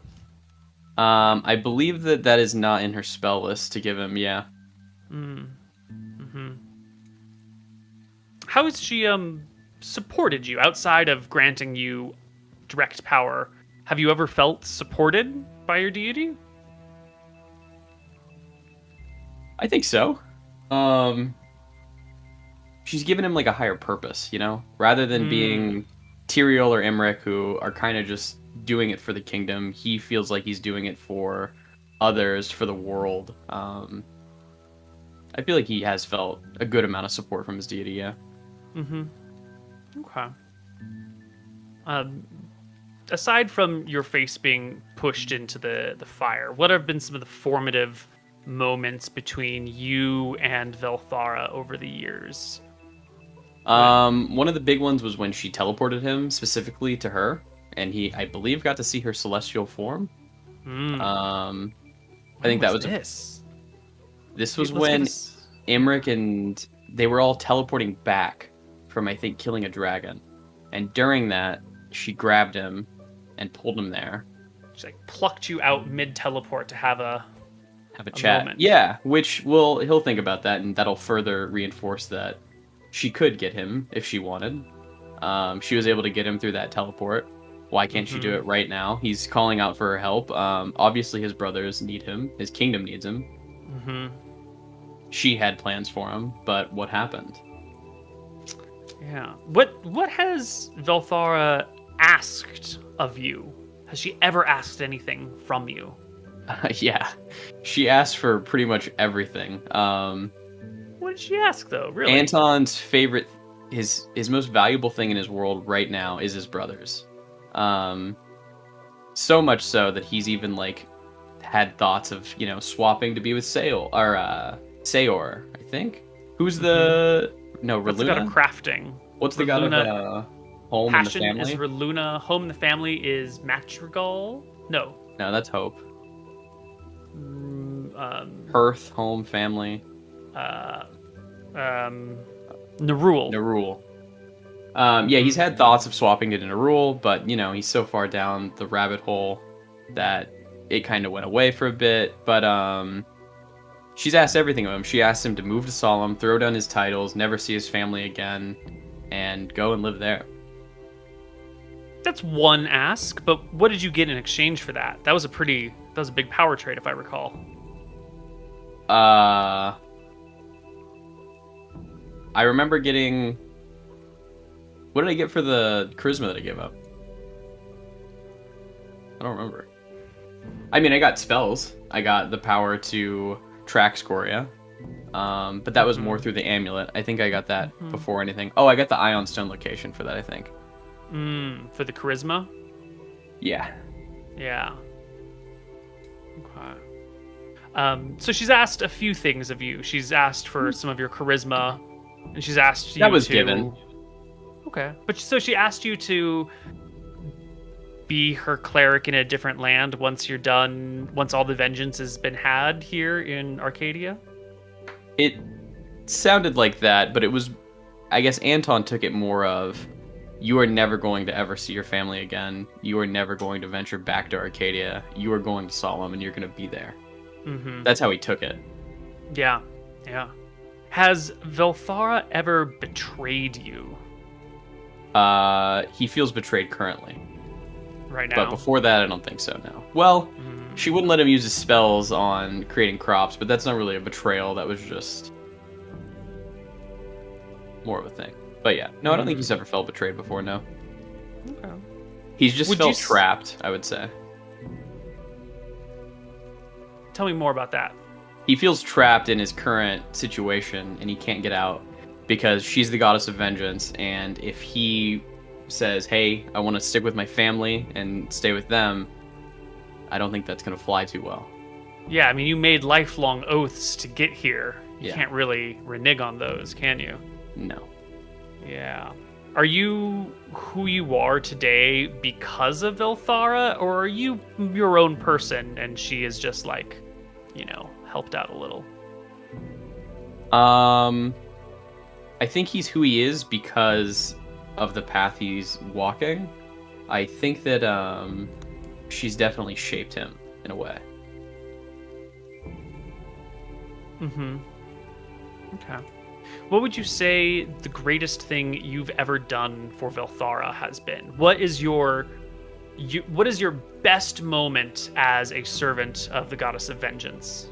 The greatest thing is yet to come, but I believe I mean, the big one is getting Scoria down, which is coming up. Sure. Other But before than that, what have you done for her to earn these powers? What have you actually already done, not just promised in the been future? a bit. Maybe killing the blue dragon. Maybe he didn't get vengeance for those people.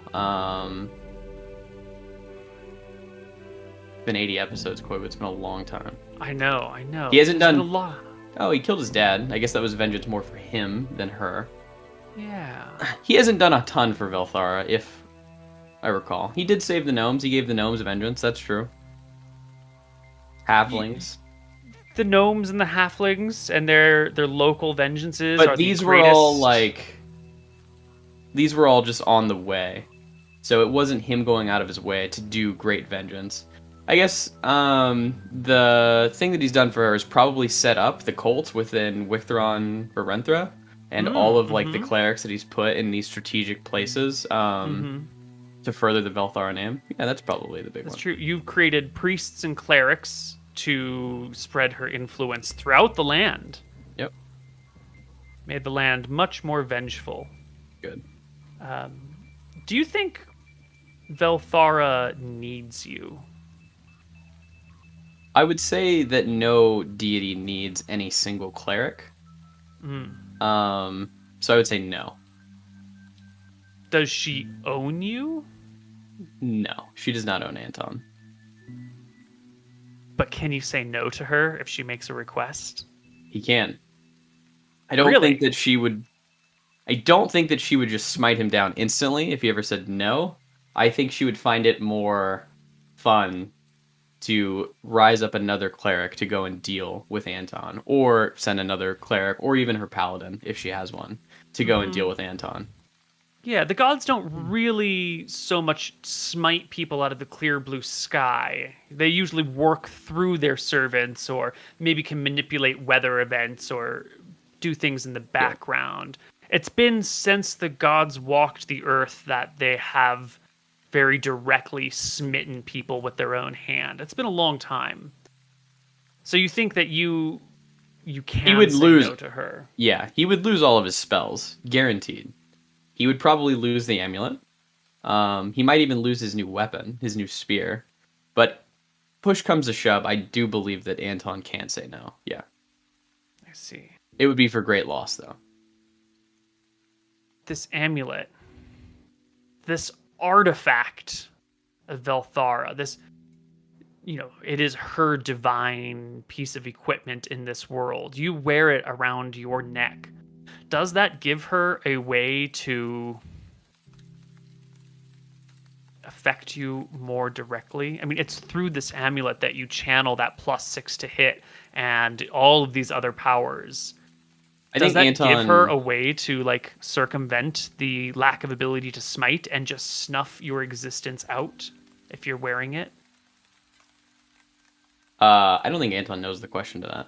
I have no idea. If he was to go away from Velthara, I guarantee the first action would be to take it off and probably to destroy the artifact. Well, these are some thoughts that might pass through Anton's head while he's floating here in this void. You had said some other things, other actions you might want to take, or questions you want to give, or what else? I guess like Anton's just thinking about what he's gonna do when he gets back and like who he wants to deal with, because he's kind of just figuring out how easy it is for, you know, him to be there for a second and then instantly gone. I guess he's struggling a little bit here with death, and he's thinking about the things that mean most to him and what he wants to live for. And I think that he wants to stay with his family, so he might barter with Velthara and see what she says. Another thing that he really wants to do is kill those fucking clerics in the capital. The Nadinus one and the Martha one have time and time again stood in his path and his family's path, and he wants to deal with them because he might be struggling with Velthara right now and his faith, but he does believe in vengeance, and he believes genuinely that those people deserve nothing. But they deserve something. Like what? Well, they deserve nothing. death. They deserve death. Yeah. Nothing but death. Well, all these thoughts and more pass by you in the blink of an eye, and you sit here in this void for a while. I think you might be able to pass time by counting how many times you pull those short ribs out of your cloak of plenty and munch them down. Yeah. There are a lot of short ribs. Is he like floating around? Like if he throws a short rib, does he just stay in one spot, or does he float away from the short rib? Well, you can't see. There's no light. When you pull out the short rib, you can feel it in your hand. If I pull out a light stone, can I see? No, you pull out the light stone and you pull out a rock. Well, let me see if I have a light stone, sorry. Yeah, wouldn't that be in your bag that ripped open and he had him on his pants. He does have a light stone. He has like a little pocket, and he pulls it out of there. So yeah, he does have a light stone. He pulls it out. Yeah, there is no light shed by this. It is void and dark. Or you're blind. One of the two. He'll probably struggle with that, yeah. He feels his eyes. They're there? Still there. Okay. They're still intact, yeah. Anton, what is it? You're just floating here. Your goddess isn't coming for you. It's been an age. How long do I feel like it's been if I start counting the bones? Or not like counting the bones, but like thinking of like how many times I pulled it out. Has it been like weeks? You've probably eaten short ribs like 40 times, 50 times by the time we're having this conversation. Jesus. I don't know. I feel like he starts one day as a panic attack. He probably considers like suicide at some point. Maybe it'd be better. But I think that he does have a bit of the faith that his brothers are going to come for him. He doesn't want to believe that they abandoned him. Where are you, though? If you don't know where you are, how will they know where they are? Okay. They're resourceful. Imric is a wizard. They have the wizard airship, is what he tells himself. He's sure he'll be found. They're gonna come for you. That's his hope, brothers currently. That don't believe the queen is a monster, who are here to protect the kingdom and crown and kill Scoria. He says he'll give it 100 days. And then 100 days. Yeah.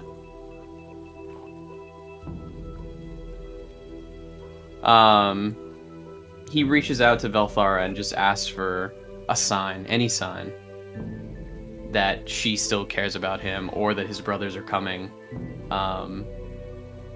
He needs hope, or nothing. Nothing. No hope here. Just endless floating.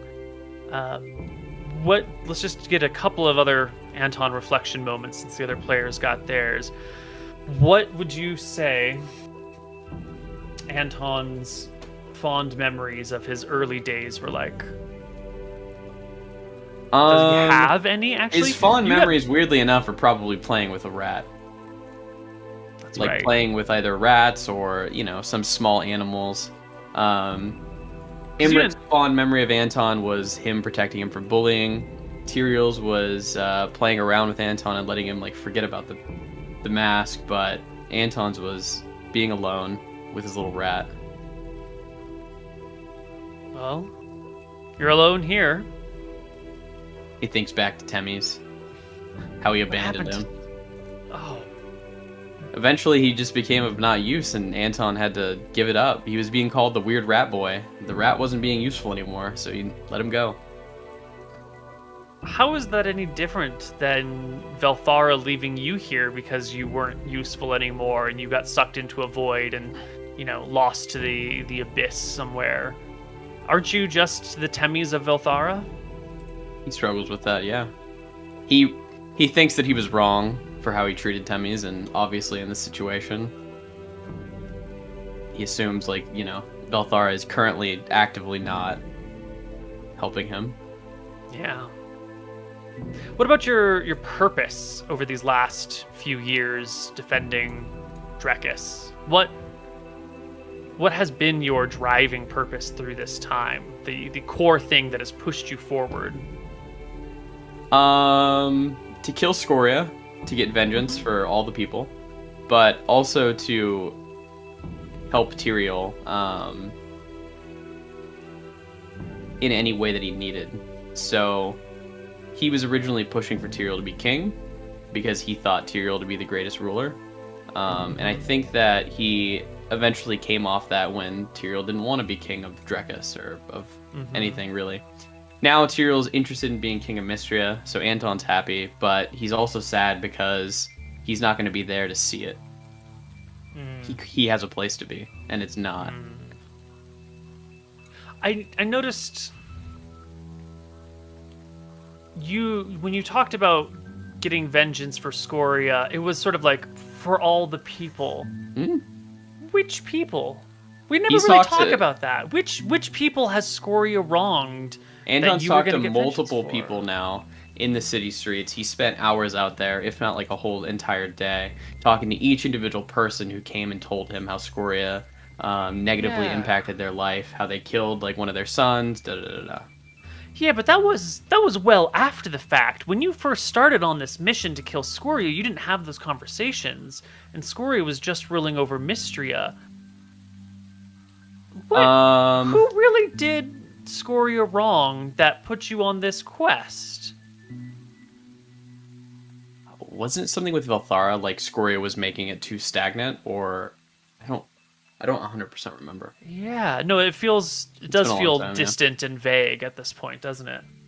In fact, when I asked you about these things, you talk more about your family and your love of family than about your vengeance needs. And earlier you mentioned that you thought about maybe becoming a cleric of Nerul, goddess of family, the home, the hearth, protection.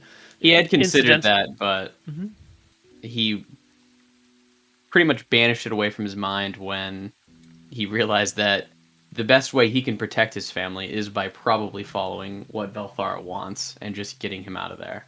Yeah. Otherwise, it won't be good for them.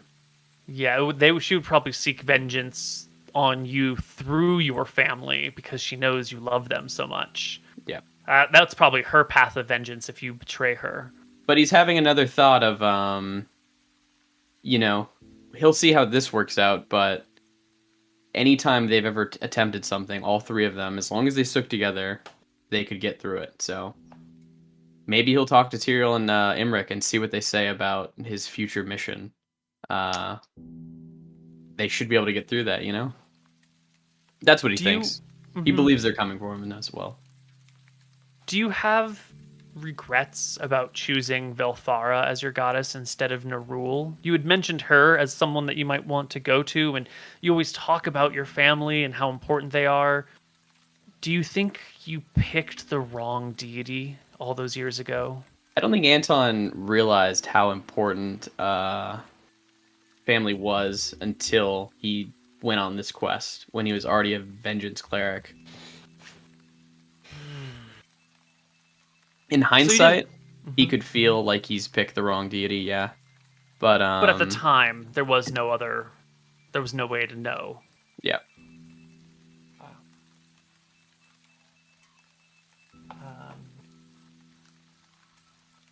Also, Nerul probably didn't have Cure Light Wounds on their spell list, so.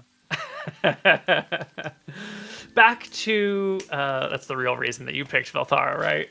It was heavily influenced by the spell list, yes. Yeah, it was. If I could go back and pick the best spell list, it would have been Terrassa. She had actually the better spell list, but nice. It's all right. Back to the kingdom and the war. You have been the most vocal proponent of the dangers that wait for you at home, of the kingdom, the queen, and the threats that are there. You've long been the proponent for killing the queen.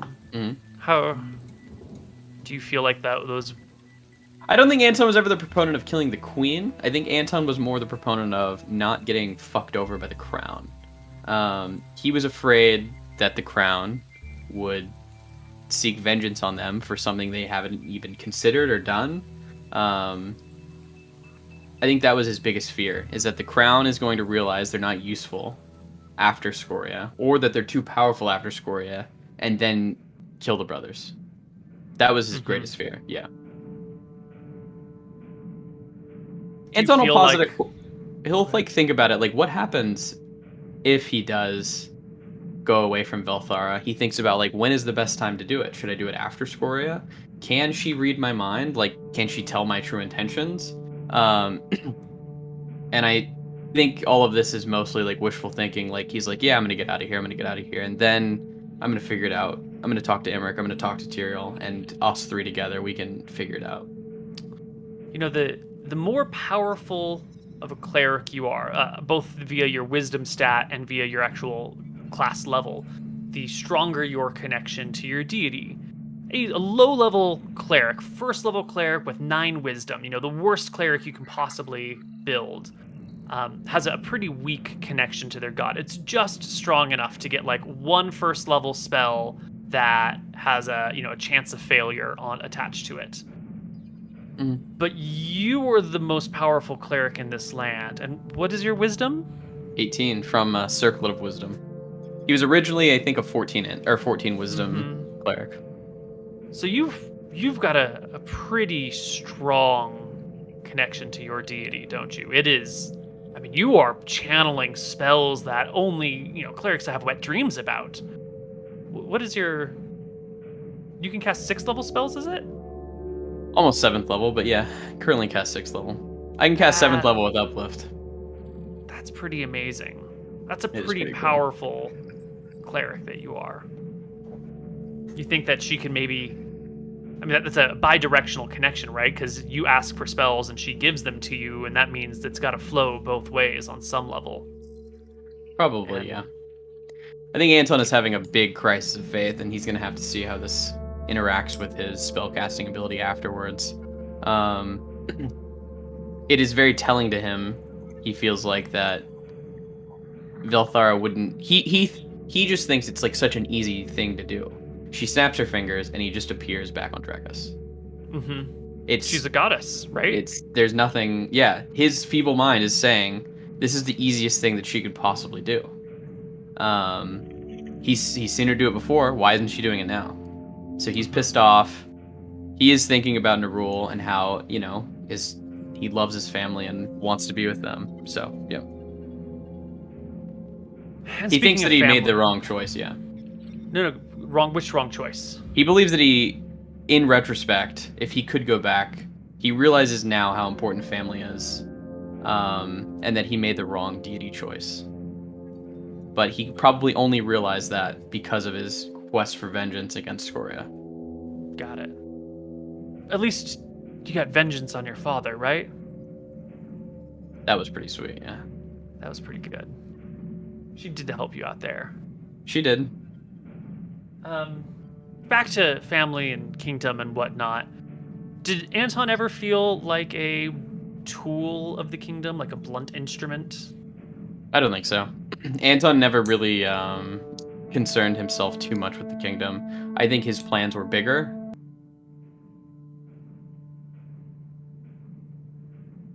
Are we live? I think. Steve, are we live? We're good. Hold on. Sorry, I had my mic Someone muted. should- Yeah, it's on, but people have to Okay. refresh, Ah, so it's gonna hello, take everybody. until they refresh. Welcome back to their Tubes shit. Scoria. Good. So what were we talking about? I think the future paths Anton was going to take. So I'll just go through in really quick brief. Either he's going to stick with his brothers and forsake Velthara. He's going to stick with Velthara for the sake of his brothers. He's going to join Atropos to get away from Velthara, or he's going to kill Atropos, maybe for Velthara, or at least bare minimum for vengeance for his brothers. I think those are one of the four paths.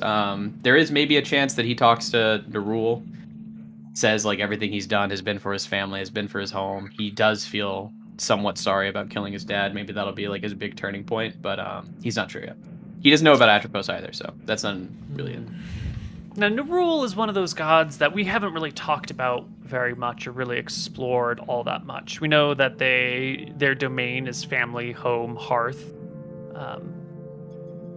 Do you think that you might have done something to make Nerul not want you as one of their clerics? Absolutely. Anton did kill his father.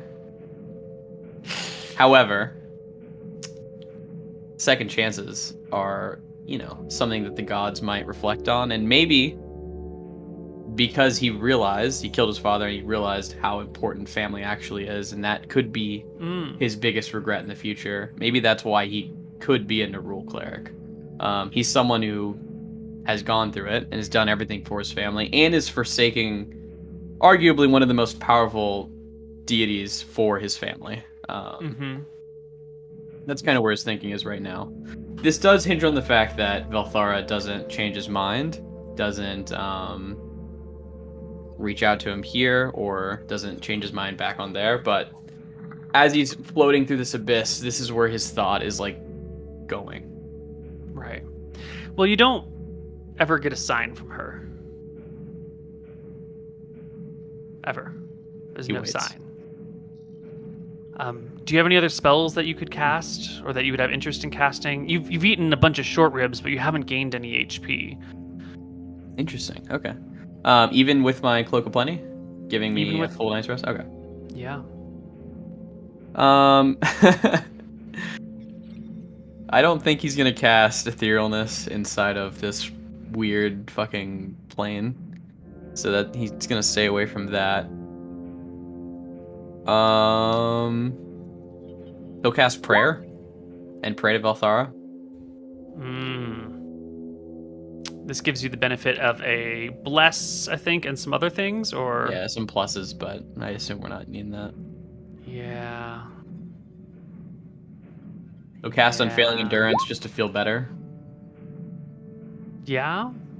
You start That's burning through those spells? You pretty got much that all he's got, endurance? And then I think at this point, he'll just stop casting spells and have even more contempt for Velthara. At what point do you start looking at that? Spear. Well, let's talk about the spears.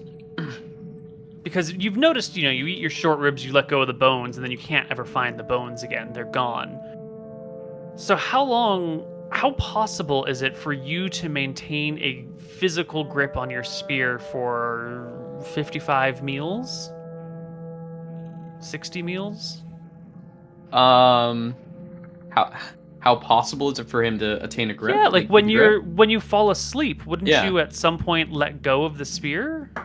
I would say that this spear is super important to him right now, and the one in his amulet as well, because these are going to be the tools that he uses to kill Scoria when his brothers come. So I think he like just holds it like this at times. It's a very important thing at this point. This is kind of a symbol of hope for him. My brothers are going to need me to use this spear to kill Scoria, so I have to keep it here. Yeah. But it's a long time in this void. And when you sleep, it's hard to keep a grip on things. It's not impossible, but it is difficult. I want you to make me a die roll to see if during one of these times that where you're sleeping, it falls away from you. Unfortunately, what would you like? Strength or dex? I actually think willpower is the right roll, which is very sad because you have very high willpower and you can 23. hold on to it. Yeah. You can maintain a grip on this spear through all this time. He maintains a solid grip because this is the tool he's going to use to help for when his brothers, not Velthara, his brothers come. You know, he's given up hope on Velthara, I think, at this point. Yeah, and if you're ever gonna have a chat with your brothers, isn't this the best place to do it? Velthara is sort of far away from you right now. If she can hear your thoughts, this is the furthest and most distant it'll ever be. Right? Yeah, I want to do some die roll here because I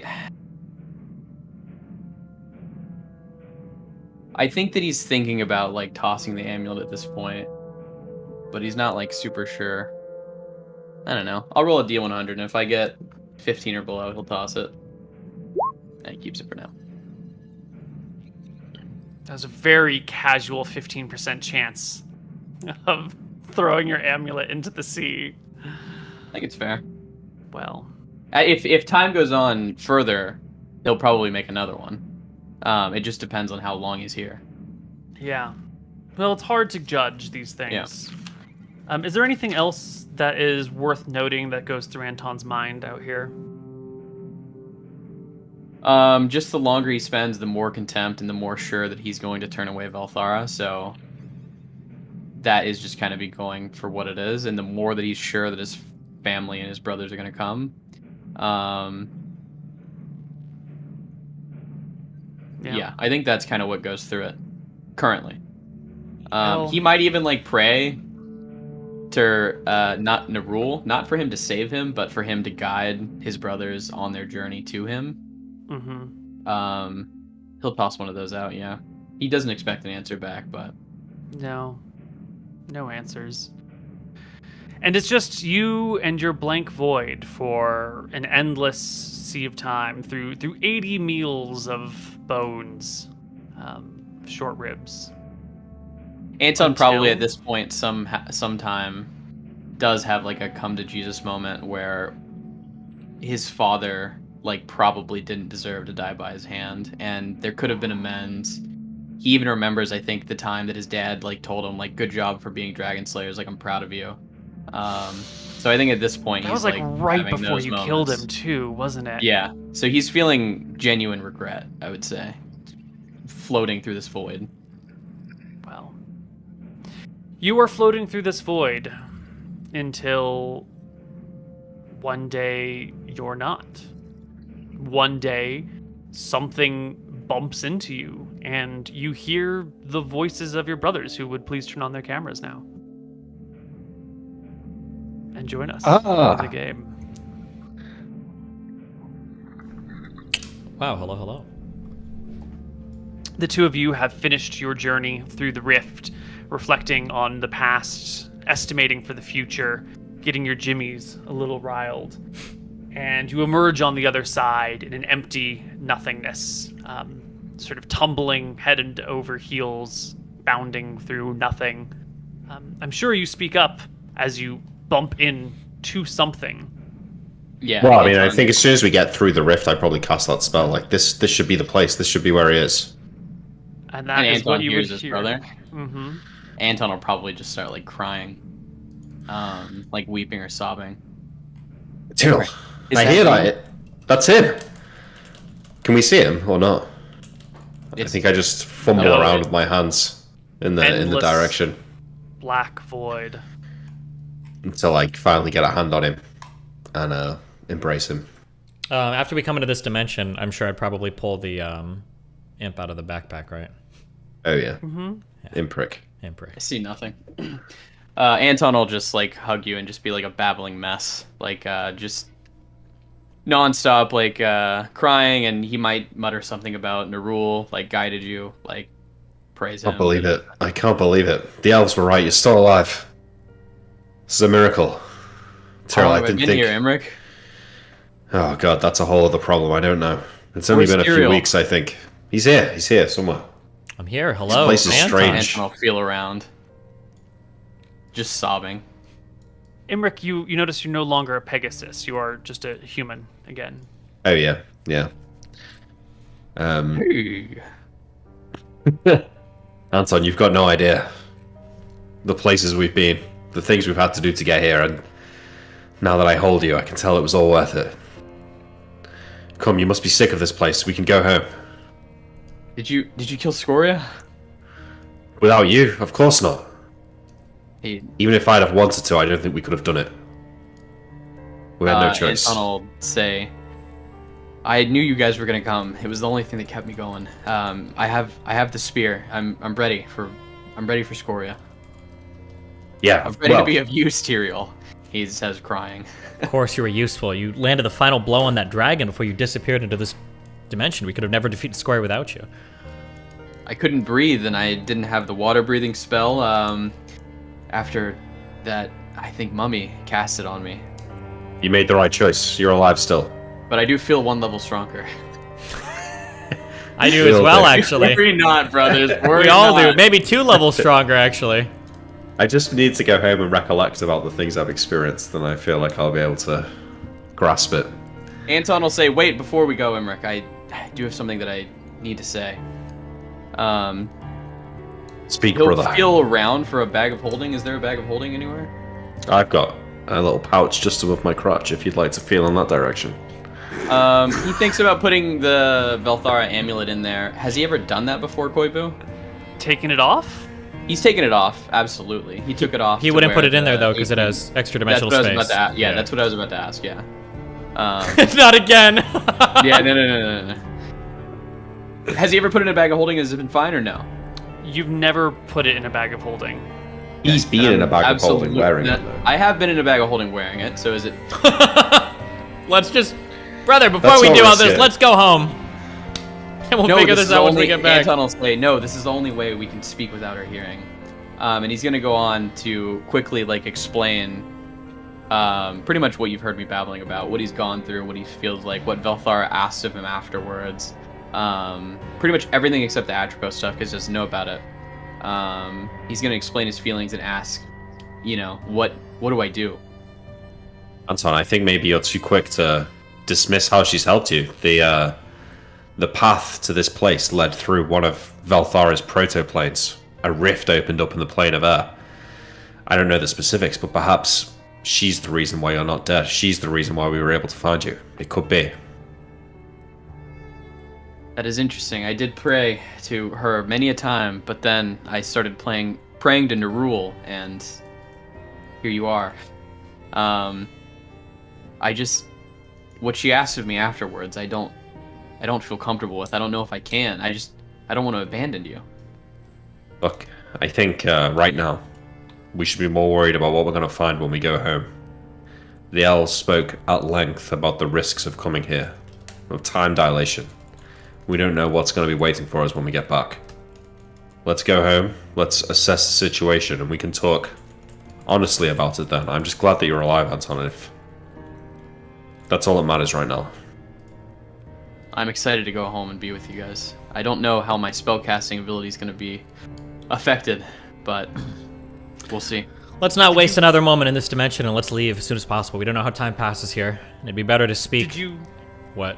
already take off the amulet, or is it still on you? It's still on him at this point. Okay, I just had to know. Sorry, keep going, Steven. Yeah, I think it's better to speak as men in the plane of men, on the ground of men, rather than floating through the abyss. Let's go home. I agree. Let's go. Please Hold take hands. me out of my grave, and I'll grab you.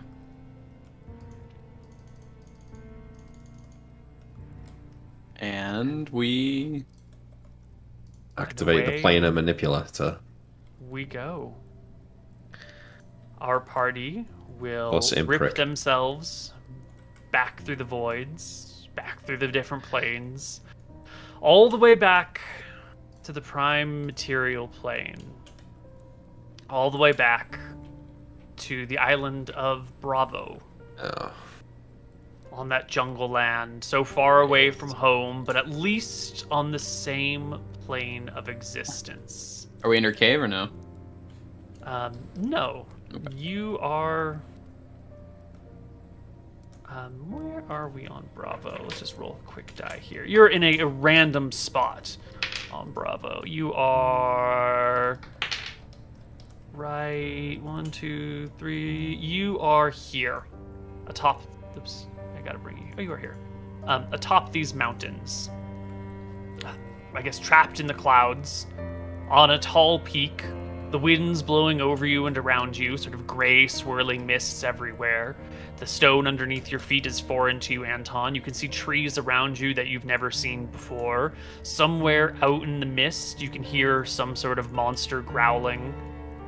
There's lightning in the distance that sort of illuminates things from time to time, and rolling thunder you can feel in your feet. The other players easily recognize the trees here as of Bravo. And know that you are still a little bit ways from home.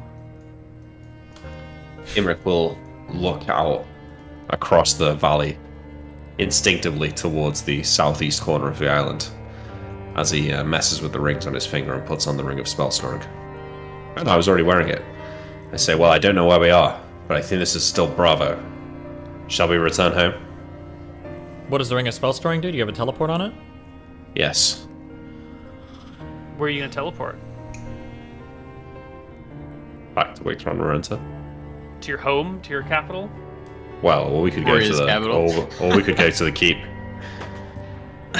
I wish to see Mother. It's been too long, Emmerich. What day is it? I wonder.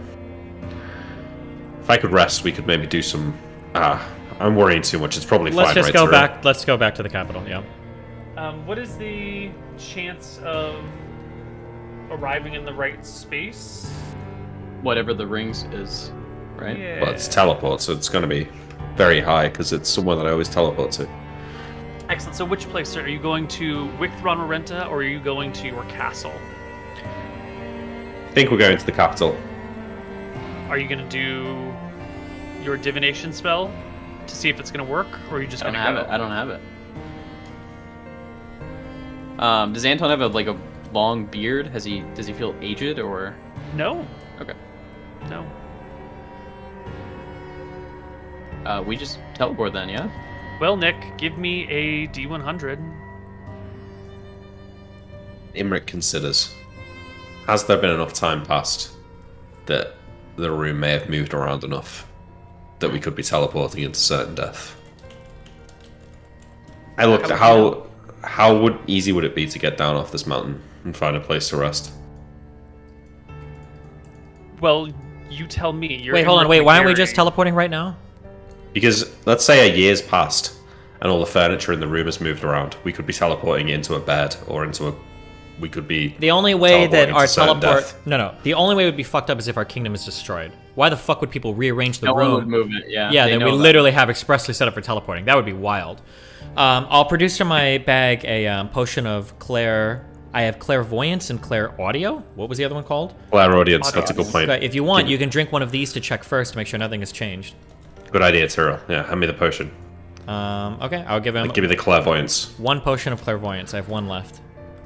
I will drink that and scry on our room, our teleport room. Anton In will... your Yeah. Wait, In didn't our you get house. another crystal ball? Oh yeah, I do have another crystal ball. I guess I can use Well- that. I forgot about the crystal ball. crystal Either ball. way, yeah. Doesn't matter. Okay. It's somewhere in a pack. You gaze upon the room, your house, right? That warehouse The that your warehouse. mother bought that got rebuilt and has your soldiers in it and has your servants and your minions and your officers. And what room in that house is your teleport room? Tell me about it a little bit. It's probably like there's like a top floor with 3 bedrooms and a teleport room. So it's like our Converted rooms and then convert bedroom. But then like the floor below that and the floor above that will just be empty rooms as well. Okay, so like an attic space where you've, told Laid people never out. to set anything. And, Yeah. Okay. So you look into this teleport room, and it is dusty and filled with cobwebs and some dead spiders hanging out in the corners. You get the look that like no one has been here in a long time. Probably like 4 or 5 days, it sounds like. I clear the crystal ball and scry on the keep. I thought you were using the clairvoyance potion, but sure, Well, he remembered he had his whatever. crystal You can ball. pull out the. Yeah, I Sure, used sure. the crystal ball. Well, in that case, we need to actually make die rolls to see if you can find these places, because it is That's a fine. chance. Sneeko, right? I don't read donos Okay, well, if it during doesn't work, D&D, I'll you use the fucking patience loser. to scry on the Okay? room. Sure. No, I But- think it works. 22 is a great chance. Where are you Yeah. scrying upon?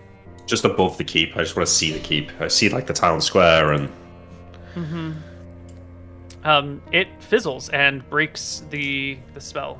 Oh, The well, use. obviously, Nick. Why? wait, what do you mean? You did it above the keep, right? Yeah. Well, the keep has magic resist, I think, or like the stuff that you can't spy on. I guess so. I scry on like the market then in the town.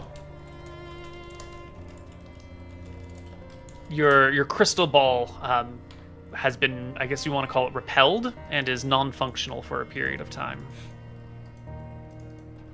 Something's going on. We need to be there quickly then, no? I'll drink. Then I will drink that potion of clairvoyance. Fuck it. If I Yeah, drink go it, ahead. what is it? How does Well, this work? you What? you have the room that you need, right? Stop! Wait, Yeah. no, hold on. Wait, I want to know what's going on. We do have the room that we need, but now we're trying to get a fix on things. Yeah. Let's take a look at the potion of clairvoyance. Yeah, let's do it. As I swirl it Oh, around and I wow. look before it and I recall what I was told about this potion after we acquired it. I can explain it. I have the spell, I think. Can you do sending and contact shrine or anything? I would need to sleep. Okay. But if we can get down off this mountain, then we've got options. +1 Anton, -1 Shine. She's dead.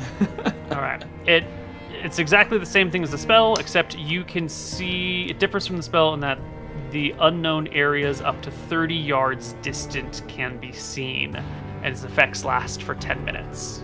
30 yards. So 30 yards. So it's useless in this scenario. Wait, from where you are or from the area you're trying to clairvoyance on? It kind of creates a sensor, and then you can see everything within 30 yards of that Oh, sensor. Yeah. sorry. Okay, so can I use this and then can I do multiple spots? It lasts for 10 minutes, right? Or is it just one spot? I believe you pick one place, and you scry on that one place. Okay, I probably want to do like the town square in Wickthrun Rarentha, yeah? Yeah. Yeah. I want to do that, and then look around for 30 yards in either direction. Not feeling this music right now, guys.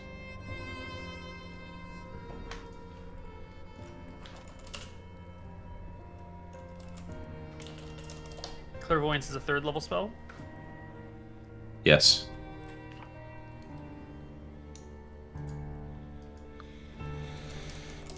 Locale must be known, familiar, or obvious. Yes. Light is a factor. The spell does not enable the use of infravision or magical enchantments. It's daylight out here. It's misty and it's sort of overcast, but it's still daylight, so you can see. Cool. And then do I hear the rustle and bustle of a busy, healthy, vibrant town, or? You see, you do not hear, but you see a busy street. You see huddled masses of people by the hundreds crowded into a small tent city in the once thriving market square.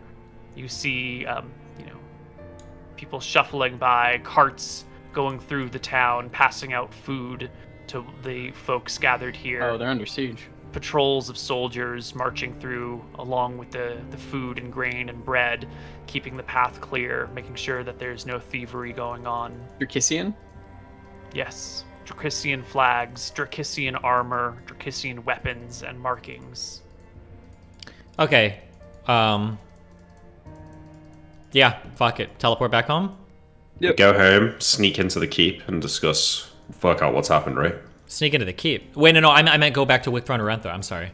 No, Yeah. I'm saying we go back, then without other people seeing us, we get to the Queen and we need to find out what's happened. Correct. We don't want to be seen. We don't want Scoria to know we're here. Sure. Yeah, Yes. If we can. that's fair. Okay, get ready.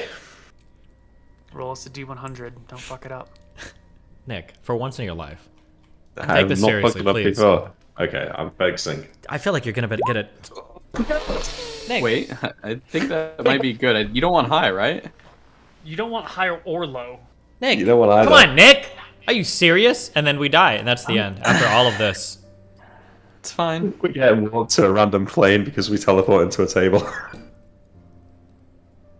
You appear 10 feet above your target zone. You appear in your On the roof. dusty attic. Okay. Yeah, we're okay. That's actually There is exactly where we a- wanted to be.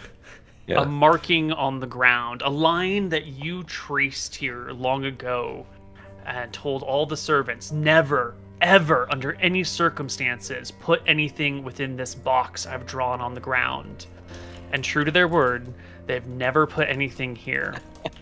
But there is cargo, and there is storage, and there are crates that are piled up all around this box in the attic, leaving you sort of encased by stuff, but here, alive, intact, home.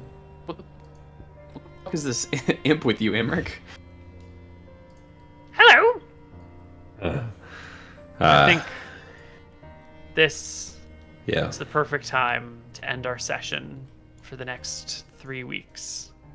Damn, 3 weeks. All right. An hour early? 3 weeks, Yeah. Koibu. We can't even Yeah. talk to the queen? Where the fuck are you going?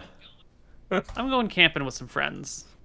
For 3 weeks. Oh, you go to Burning Man. Well, it's gonna take a while. You know, we got to pack. It's a long drive. Oh my couple God. week and a half there. Long drive back. A little bit of time to decompress and sort out my life. All right, well, we'll be back in mid-September. I think September 15 is probably our day. September 15th, indeed, is what I'm looking at. I don't know, guys. I think I'm on holiday September 15th. Shut up. No, I think You might be serious. not the day I go away. No, it's We- not. You can. We'll be back the 14th then. We'll be back on the The 14th I can do. 22nd. The 14th I can do. We'll figure it out. I don't know if we I got can 3 do weeks it, to figure but it out. we'll Okay. see. We got Yeah, time. Yeah. We'll figure it out. Okay, well, hey, listen, it's been fun. We got Anton back. We lost everything else, but, it's all about family in the end. For the okay? family, baby. Yeah. All right. All We'll right, see you guys cool. later, and then I'll be back streaming after this. I have What? one quick question, Koibu. What? Nope is the answer. I can't tell you. You'll have to wait. What? Thank you. No, what? What was the question? Well, I was going to ask him, I have the amulet on. Where's Scoria? Ooh. It'll all have to Oh, shit. Well, we should at least get Oh. that. Just one. Come wait. It'll on. all Just a taste. Wait. He doesn't know where she is. Oh, he doesn't know. He doesn't doesn't know. know. He He doesn't know. Omega Lol doesn't know. He's not sure. He hasn't written that far ahead yet. Okay. We'll see you guys in a month. All right. We'll see you guys See you later. later. Have fun. Oh, no, I'll be back after this, guys. Rip on.